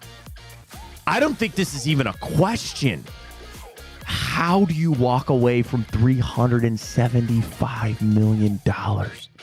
Now, being a minority owner of a team, he's going to make money. The NFL's printing money.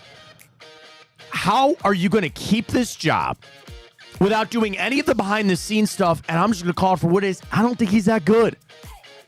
I really question it. Belichick has proven me wrong. Belichick has been better. And Saban. They've been better than I thought they were going to be. You know, they're getting a little spicy, and they're kind of letting out some story. Tom Brady is dull. He brings nothing. I'm not even kidding, man.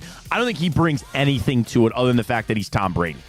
So now, if he's not bringing you what you think on the air, and now he can't do any of this behind-the-scenes stuff, what the is he going to do? Bring back Greg Olson. I'm telling you, I don't think he's going to be doing Fox games next year. I really don't. And at a point, if you were Fox, would you not sit down and say, this is a deal breaker, man?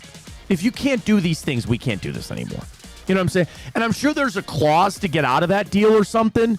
And maybe Brady will fight it to try to make his money. How do you walk away from that? Maybe he gave it like a test period before he confirmed being That's a good point. Maybe he wanted to see how it goes, and then he goes, maybe this isn't for me, and I just want to become a minority owner there. That's a great point. That's a fantastic point I did not think about. And you're right. Maybe there's an out. Maybe there's a nice, easy out for him and Fox. But I literally cannot. Why would you walk away from that? Why? Sure. To be a glorified season ticket holder? Ooh, you know, you get a special seat. Bro, ooh, you get to be in Mark Davis's booth. He doesn't need any more money. I know he doesn't. So that's why it's even more. I guess that's maybe it. If that's really why he wants to do it, if that's where his heart lies, then so be it. All right. I got one more thing for Time Hop. Today was one of those days I had nothing ready for Time Hop. Like I just didn't have the day. So I'm picking up things as we go, and I got a good one for you. We'll get to that in a little bit. But first, speaking of good, let's go. Hang on.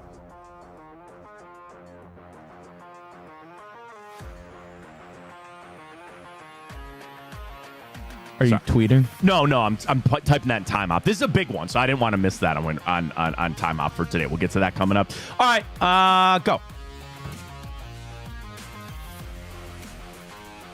That's a good one. Kyler Murray. You know what? No. What? F it. Are you sure? Okay, fine. Yeah, what do you mean? All right, I'm just bringing her. What team would he play for? I don't know. I'm just making sure. Okay. You can just go Bryce Young if you want. Wow. Told you, man. He's too short. All right. Yeah, Whitworth. Yeah, that's it.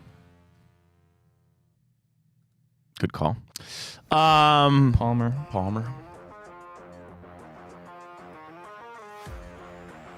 Andy Dalton.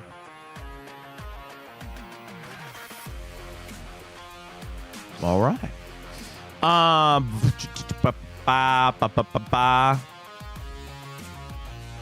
right, is Stephon Gilmore not all the way at the bottom?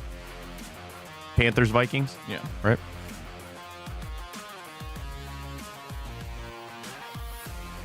Woo, 2%.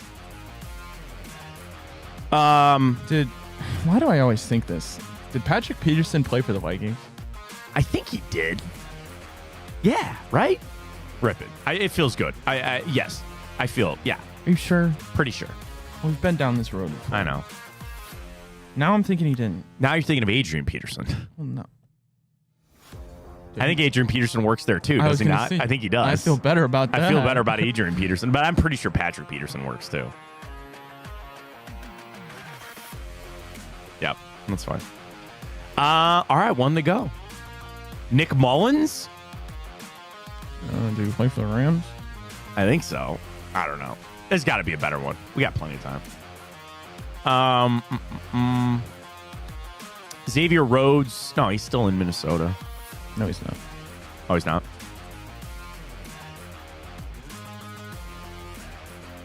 Christian Ponder. Do you ever play for us? Don't think so. Don't think Randy Moss ever went to the Rams. Kurt Warner never played for the Vikings.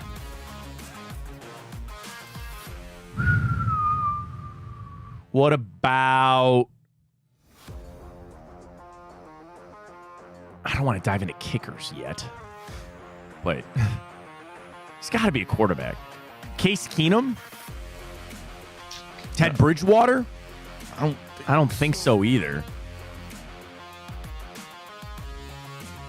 Sam Darnold, no. I don't think Kyle Rudolph ever played for the Rams, did he? No. He left Minnesota, but yeah, I don't think he went to the Rams. Eric Weddle? I don't think he ever played in Minnesota. Eric Weddle? Did he not? No, I don't think he played in Minnesota. I know Baltimore, the Rams, the Chargers. Yeah, I don't feel good about it. I wouldn't. No, I don't think so. Chris Carter, I don't know if he ever played for the Rams. Sony Michel never played for the Vikings, I don't think. Don't think. Here's. Oh man.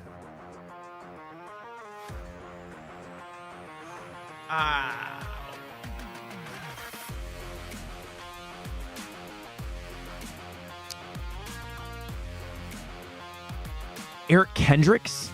Where did Anthony Barr go? Oh. Anthony Barr left Minnesota. That one's sticking with me for some reason. But all right, no. Fitzpatrick doesn't work. Colt McCoy doesn't work. Josh Johnson might work. I don't know.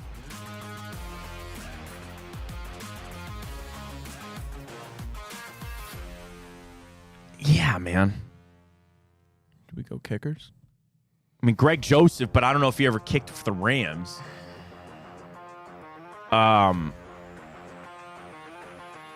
Blair Walsh, who missed that kick. Again, I don't know if he ever kicked for the Rams. No, there's got to be a position. There's got to be a player.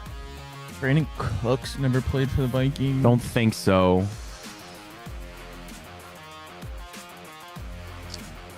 I mean,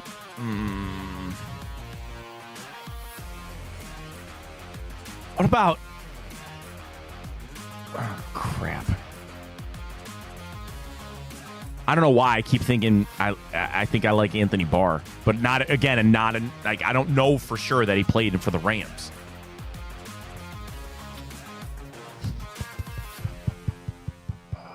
Dante Culpepper? I don't know. Don't know if he ever played for the Rams. Steve Hutchinson. Damn.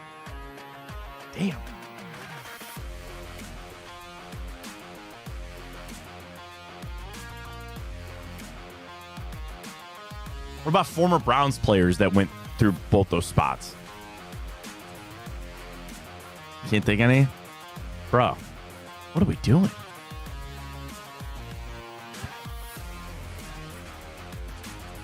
Patrick Peterson never played for the Rams, right? I don't think so.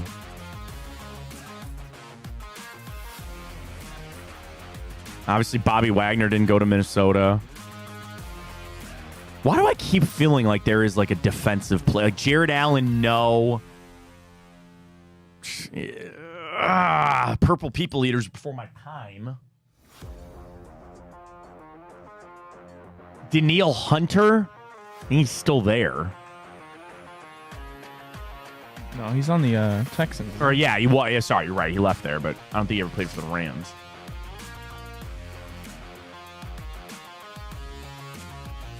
Dude. Where's Irv Smith? Cincinnati. Is he still there? I think so. No, they got Gesicki. They got Gesicki and Eric All, but I thought Irv Smith might be out of a job. You're right. I have no idea, but I don't think Aguilar ever played for the... I don't even know if he played for No, either. yeah, so I'm struggling even with like Rams receivers. You know, who's Jared Goff throwing to forever? Van Jefferson? No. Dude. Oh my God. Tutu Atwell. He's still on the Rams, though. He's still on the Rams. I know there's got to be like a legacy player that we're just missing on this. Fran Tarkington. Eric Dickerson never played for the Vikings. Did he? No, I don't think so.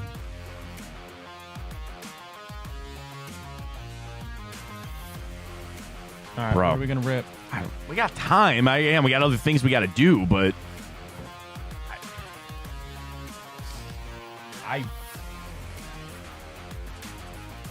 I really, dude, Barr and Mike or Anthony, Anthony Barr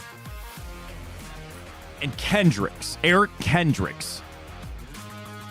But again, I don't feel Tyrod Taylor ever play for the Rams?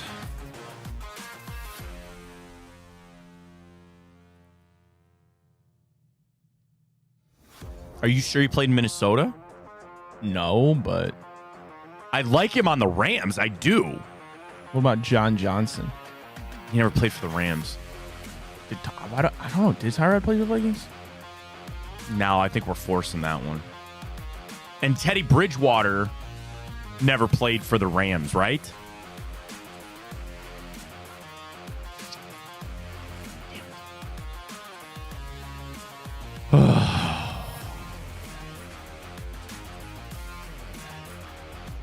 Dude. Oh my God.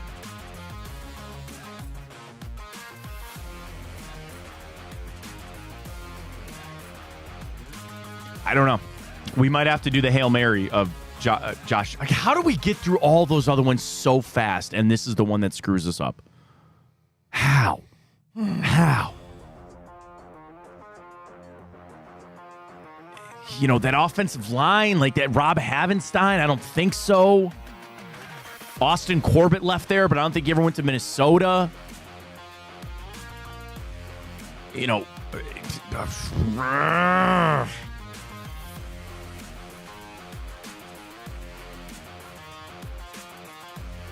CJ Ham, their fullback, ever played in LA? I have no idea. Literally. Again, Moss, no. Chris Carter, I don't think so. Again, we also got to remember to think of like the St. Louis Rams, like Marshall Faulk. Like, I don't think so. Like Torrey Holt. You know, obviously not Kurt Warner. Just Steven Jackson. Well, I think we should rip one because if we don't get it, then we're going to have to go to Wordle. What do you want? What was Anthony Barr? Is that what you said? Yeah, but I don't like it. Should I just try Tyrod? I'd rather go Josh Johnson. That's our Hail Mary. That's our Hail Mary.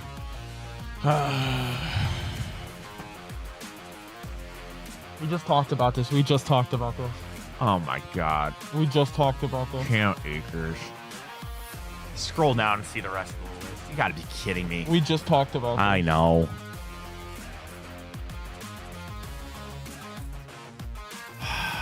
What do you want to see? Like that full list. Yeah, that one. Top left. You just keep it up because we got to do Wordle. All right. I don't recognize any of these people. Case Keenum. We said Case Keenum. Sure. Sam Bradford. Oh, my God. I forgot he played in Minnesota. I don't recognize anybody else. All right. Dude, we just talked about that. All right, Wordle quick. Wordle quick. That's why we built it in. Damn. Come here. Actually, I'm more mad about Case Keenum. I should have thought about Case Keenum. We brought him up, but it is what it is.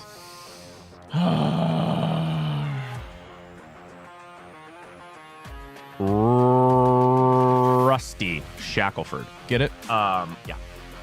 How about TR? Well, trust would have been my word, but UST is not good there. Is this a word?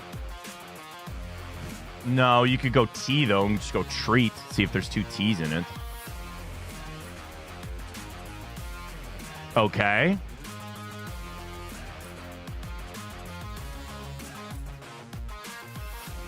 No, I think it's something blank RA. Blank T.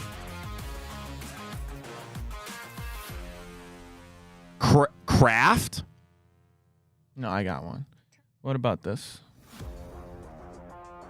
Grant. Grant? Sure. Nice. Dude, I'm so him. I'm so him at Wordle. If only I could do that for the grid. If only we could do that for the grid. All right, catch our final break of the morning. Come back. We'll get into timeout, wrap it up, talking about the guards, check our Twitter questions, and get you going for the day. Stay with us. Fontana Show right here in Big Play. I'm Garage Beer, and this is Bobby Carpenter. Garage beer. Beer flavored beer. Beef with an F? Okay, my bad. It's crisp and cool, and it doesn't taste like ass. I'm Bobby Carpenter. I drink in garages because my wife says I don't belong inside. If you like a cold breeze on your bag, drink Garage Beer. It's American, and so can you. Garage Beer. Beer flavored beer. Well, how do they know I'm doing this? Did somebody leak this out? It's social media. Oh. It's just, that's the way social media works now. I thought maybe you were just running that yap.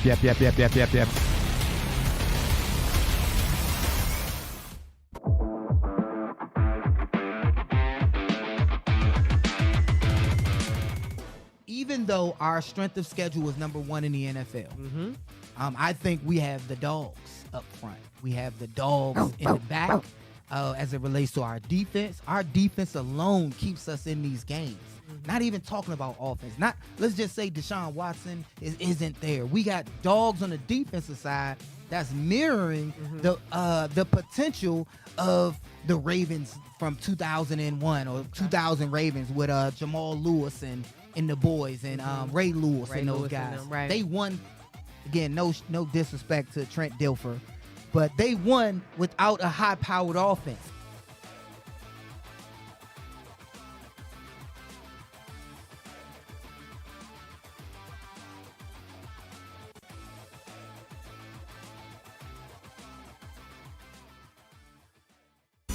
I don't buy into this nonsense, this conspiracy nonsense that he's got his money and he's dogging it.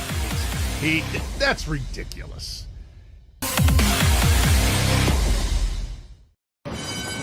They're off in the Kentucky Derby as Authentic takes them around the far turn. Tis the laws making his move now, and they're into the stretch. These two stride for stride. Authentic, tis the law. Here's the wire. Authentic has won the Kentucky Derby.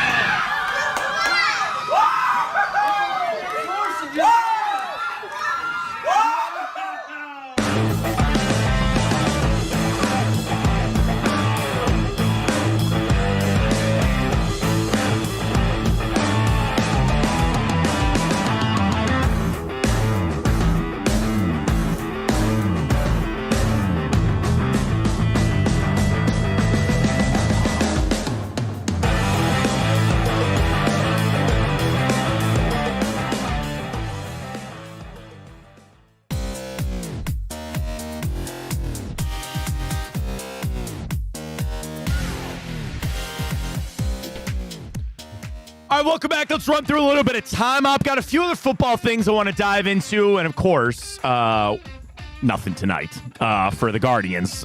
We really avoided them a lot. What are you gonna do? What are you gonna do?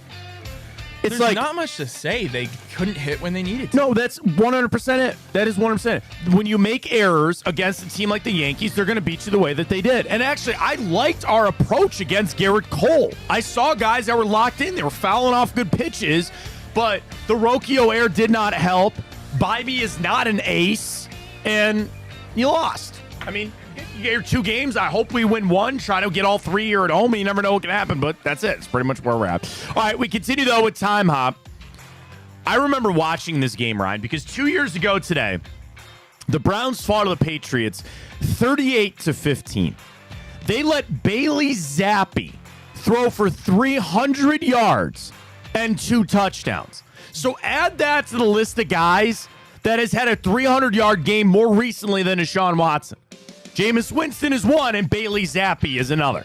He threw for 2 touchdowns. Ramondre Stevenson had 2 touchdowns. And Bill Belichick tied George Halas for second all-time with 324 wins. And I also sent the tweet that was one of the worst Browns games that I've ever watched. We had nothing going for us. Jacoby Brissett got the start. Guys were getting hurt left and right. I watched a fight in the stands and people getting escorted out. It's one of the worst games I've seen from the Browns this day, 2022. So it is what it is. We move on. This day, 2004, 17-year-old Lionel Messi makes his Premier League debut for FC Barcelona. Probably pretty good at that 17. Who's that? Lionel Messi? Yeah, who's that?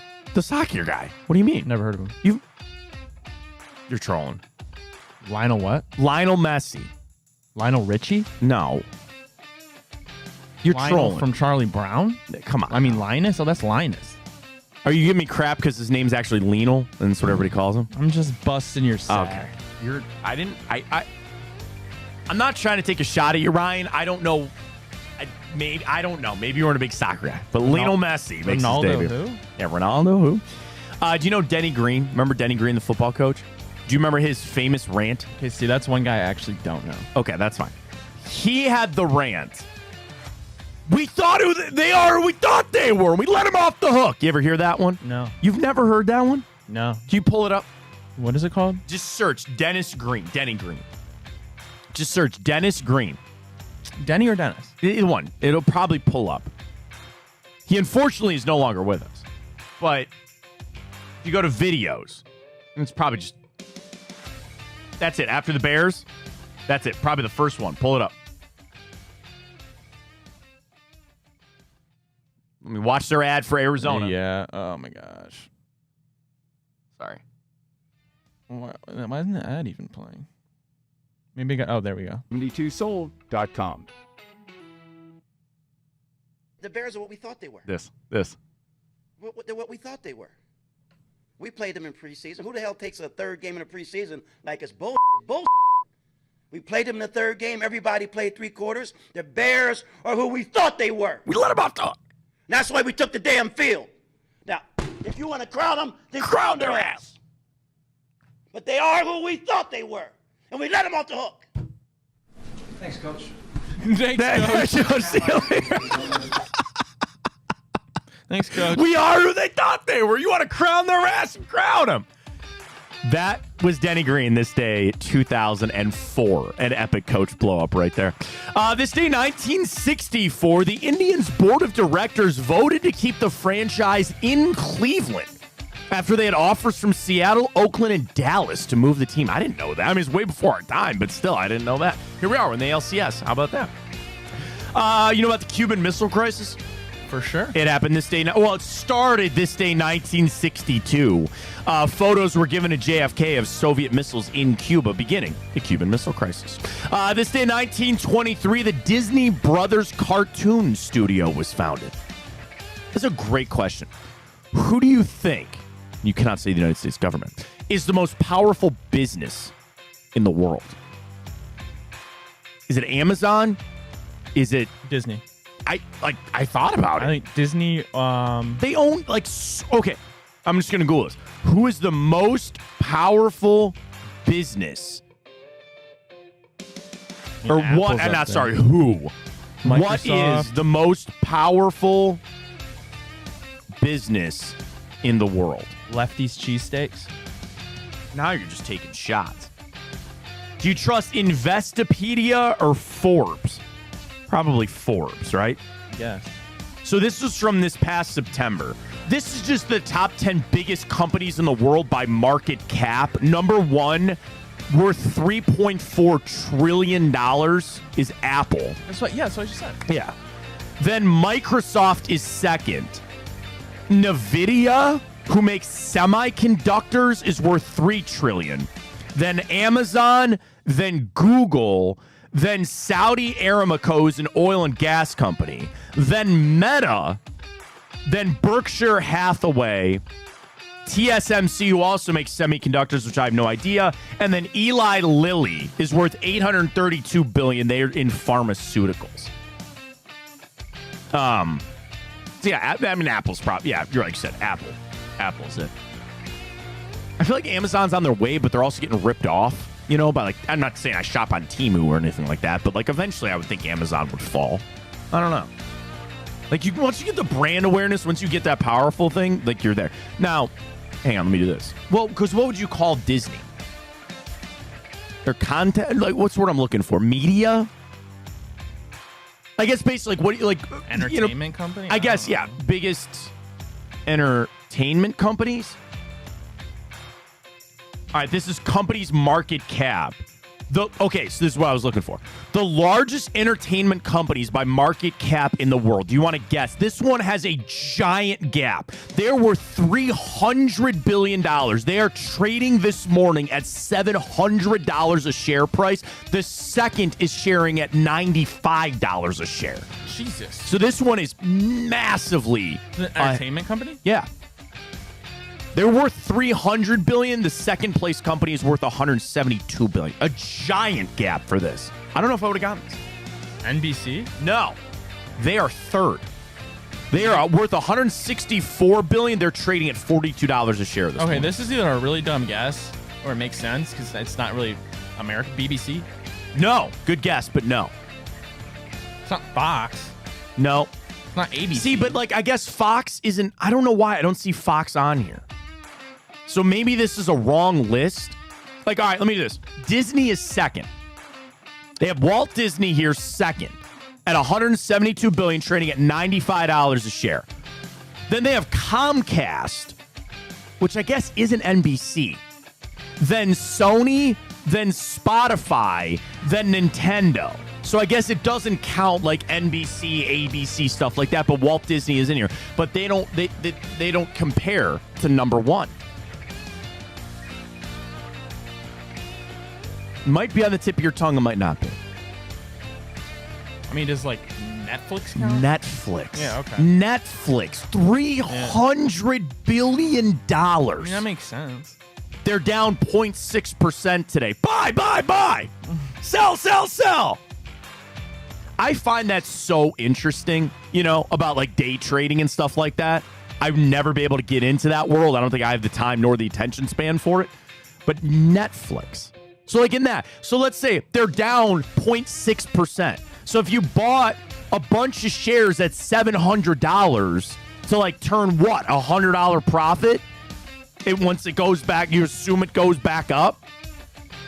What you really wanted to do, I'm trying to see what they're, who's not doing well right now is Sony. They're down. Been down bad. Universal Music Group, Flutter Entertainment, EA Sports is on this list. Warner Brothers Discovery, trading at $7 a share. DraftKings, you want to get in on there? MGM, Churchill Downs. Hey, we got big news coming with a horse, by the way. Excited for that. Caesars. Boyd Gaming, never heard of them. Nexstar Media Group, they're on there. Yep, they're there. Oh, Cedar Point. They're the 60th ranked entertainment company. They're worth $4 billion. They're trading at $40 a share right now.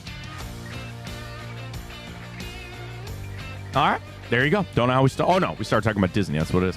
Very happy birthday goes out to former Browns linebacker Walt Michaels, Manute Bol, Sue Bird, Bryce Harper, Naomi Osaka, Charles Leclerc, Flea of the Red Hot Chili Peppers, and Suzanne Summers all celebrating birthdays today. All right, just 240, a movie and a TV show, and they're kind of obscure, but kind of slim pickings today a little bit. All right, this date, 2009. This is a crime psychological thriller. It's a movie. A movie. Prisoner. It has to do with prison. But it's not prison.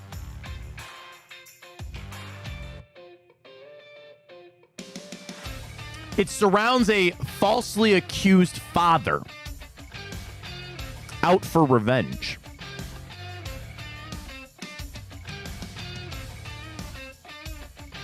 I love this movie. It's a great movie. It's not Law-Abiding Citizen. It is Law-Abiding Citizen, Ryan! Gerard Butler. Dude, what a flick. Jamie Foxx, hell yeah. Is Gerard Butler in that or He's no? the guy. Yeah, He's the father. Yeah. He's the one that they're like, yep, put me in jail, and then he kills everybody. Yeah. I love that. I'll watch Law-Abiding Citizen anytime it's on. His wife and daughter get killed. He was like, I watched the two guys that did it. The DA lets the guy slide, and the father goes, all right, I'll do what's needed. He kills the killers, but then he goes after the district attorney's office to say, you let these guys off the hook. The one scene where he's beating him up, and he goes, all I wanted you to do was try. I could have lived with that. He goes, but you let that guy walk. He goes, to kill my wife and daughter. And then they find out he's like a brain in the CIA, and he finds all these creative ways. I love Lana. Great movie. Great movie. All right, final one, a television show. This day, 2001. This is one of many takes on an extremely popular comic book character. And in fact, we got a little news, or at least a picture of this character yesterday. So it's Superman. Correct. And Crypto. Yeah, did you see Crypto the dog? Excited. Yeah. TV show 2001. Smallville. That is correct. I would have been impressed if you would have said The Adventures of Lois and Clark. Do you ever hear that? That was Dean Cain. Oh my God, is that Dean Cain? Oh God. Not great. But yes, Smallville, this day 2001. I'm not a big Superman guy. You know, I love Batman, but I've never watched Smallville. But it is. Because Smallville, the thing was, until like the last episode, that's when he learns to fly. Yeah, isn't it all like it's him in high school, isn't it, or something like that? Yeah, like it's literally about him in Smallville before he becomes, Superman, right? I have no idea. I never watched it. Because there are all people like, oh, that guy. Do you want to know how bad of a Batman fan I am? I've never fully watched Gotham. Because everybody goes, oh, that guy played Lex Luthor in Smallville. And I was like, I got nothing for you, And I know eventually, spoiler alert, they get to the Joker and they get to Poison Ivy and all that kind of stuff in Gotham. I got to tell you, I watched the first season and it just turned me off. Yeah, I didn't think it was that good. Fish Mooney wasn't. Now, the thing is, I need to soldier on because I do want to see Jerome, and obviously the Penguin was in that, which is great. Dude, the Penguin. Have you started it yet? Nope. Gotta get on, man. It's so good. Now, the problem is you got to wait each week. We all want the binge, but we're not there yet. The Penguin is so freaking good. All right, this was interesting, too, that Sherrod Brown, you vote for whoever you want. I don't really care. He just sent out a tweet that the bipartisan infrastructure law is transforming Cleveland as we know it. This investment in the North Coast Connector will allow more Clevelanders and visitors to enjoy our city by connecting the lakefront to downtown. Did they just get the money to build the land bridge? I sent a tweet out. I go, is this news? I'm not trying to be a smartass. I seriously, did the city of Cleveland just now get the money for the lakefront? Is that what Senator Brown just said? I don't know. I'm on Twitter watching J.W. Johnson get mad because a Browns fan used sarcasm. Let me guess. He sent a tweet. What happened? Somebody said, get in early, Browns fans. You don't want to miss who they have lined up to smash a guitar, right? And he tagged J-Dubs, obviously being sarcastic. Oh. And J.W. Johnson said, John, thanks for spreading the word. Great job in bringing your positive energy. Like as a joke. They got to be real about it. And they know. Stay off Twitter. Okay, here's Daryl. Daryl follows up on this bipartisan thing with Sherrod Brown. $61 million contribution to the project that's expected to cost around $450 million. State through $20 million earlier this year. So what he's saying is that apparently they have passed this infrastructure law that they're going to get 61 from the state. I'm sorry, 20 from the state and then 61 million towards the total 450 if they wanted to renovate the stadium. Ain't enough. Ain't enough. Magic Johnson, I ain't gonna be inside the stadium. I ain't gonna be. I ain't gonna be. That is an underrated, underused gift. I ain't gonna be here. I ain't gonna be here. Magic, what do you think? I ain't gonna be here. Amari Cooper. I ain't gonna be here. Dude, reflog. It's so good. Deshaun to Amari. Hey, man, we are going to turn this around. He goes, we? We? And it's the Uncle Phil from Fresh Prince. That was good. I loved it. Man. All right, we're off tonight for the Guardians. Got to rally this back up again tomorrow, and hopefully we'll get there. Just kind of waiting to see what else happens today. Again, I don't think the Browns are going to trade anybody else. They moved on from Amari Cooper. But I did want to finally update the poll that I sent out yesterday. We talked about it again today on the show, basically using this as our question today. Do you believe that the Browns trading away Amari Cooper signals them giving up on the season? 83-16 people say yeah. Of course. 83-16 people say yeah. Bet for life. At 1-5, we already gave up on them. If the Browns were 4-2, or 5-1, or even 3-3, would they trade Amari Cooper? Yes or no? See, that's the thing. That's the answer. The answer is no. The answer is no. The answer is no. Probably. You're probably So right. that answers your You're question. probably So that right. answers your No, but again, I like this was the right move, and that's the debate we've had all day. And in essence, comes back to Deshaun Watson, and it's the hell we're in, man. That's the hell we're in right now. I don't know what else to tell you. All right, appreciate everybody joining us today. Drennan tonight with bonus time. Can't wait to hear what Bruce has to say about the Guardians, everything going on there. We'll be back tomorrow, 9 o'clock. Do not forget that tomorrow we'll have another pregame show over there at Lakewood Truck Park. So we'll tell you more about that coming up. You can follow all of our shows at Big Play. We'll tell you about the GOAT one day, exciting stuff coming up with the horse racing as well. That'll be it. I'm kind of excited to have a night off. You know, the Guardians have made my blood. So here's where I'm at, right? Here's where we're all at. Sunday, emotional high into an emotional low. So here's what you win. The Guardians win on a Lane Thomas slam job. Then you go to Ohio State, who got slammed. Then you go to Sunday with the Browns. Then I go Monday, Tuesday, Guardians. I'm ready for a night off. I'm ready to just do nothing, not have to wait, stay up to watch any games. We need the reset. Is today not Watson Wednesdays press conference? We will hear from Deshaun Watson later, and I'm sure we'll have those clips for tomorrow's show. All right, well, just before we leave, what's your prediction? What does he say when inevitably somebody brings up Amari Cooper? The first question better be about Amari Cooper. And he's going to say, we appreciate Mar. It's just the same thing Andrew Barry said. He was a great player. We appreciate him. It's sad to see him go. We have confidence in the guys. How many times Kevin Stefanski's going to say we have confidence in the guys we have? You know, all that. It's just going to be the word salad. It's just going to be over and over again. I ain't blaming him. That's part of the media. The thing is he going to get snippy, snappy, snarky again about, hey, you don't know football. You don't know football. Hey, Deshaun, what do you see on that? I will say, I didn't see too much of that after Sunday's game. I didn't see too much of this like glaring screenshot of like you're missing wide open guys. So at least you didn't have to get snippy about that. But what happens? I have no idea. We'll talk to you tomorrow. We'll hear more from Deshaun Watson. Get you going for Game 3 tomorrow night as well. Appreciate all the support. For Ryan Tyler, I'm Matt Fontana. As always, take it easy.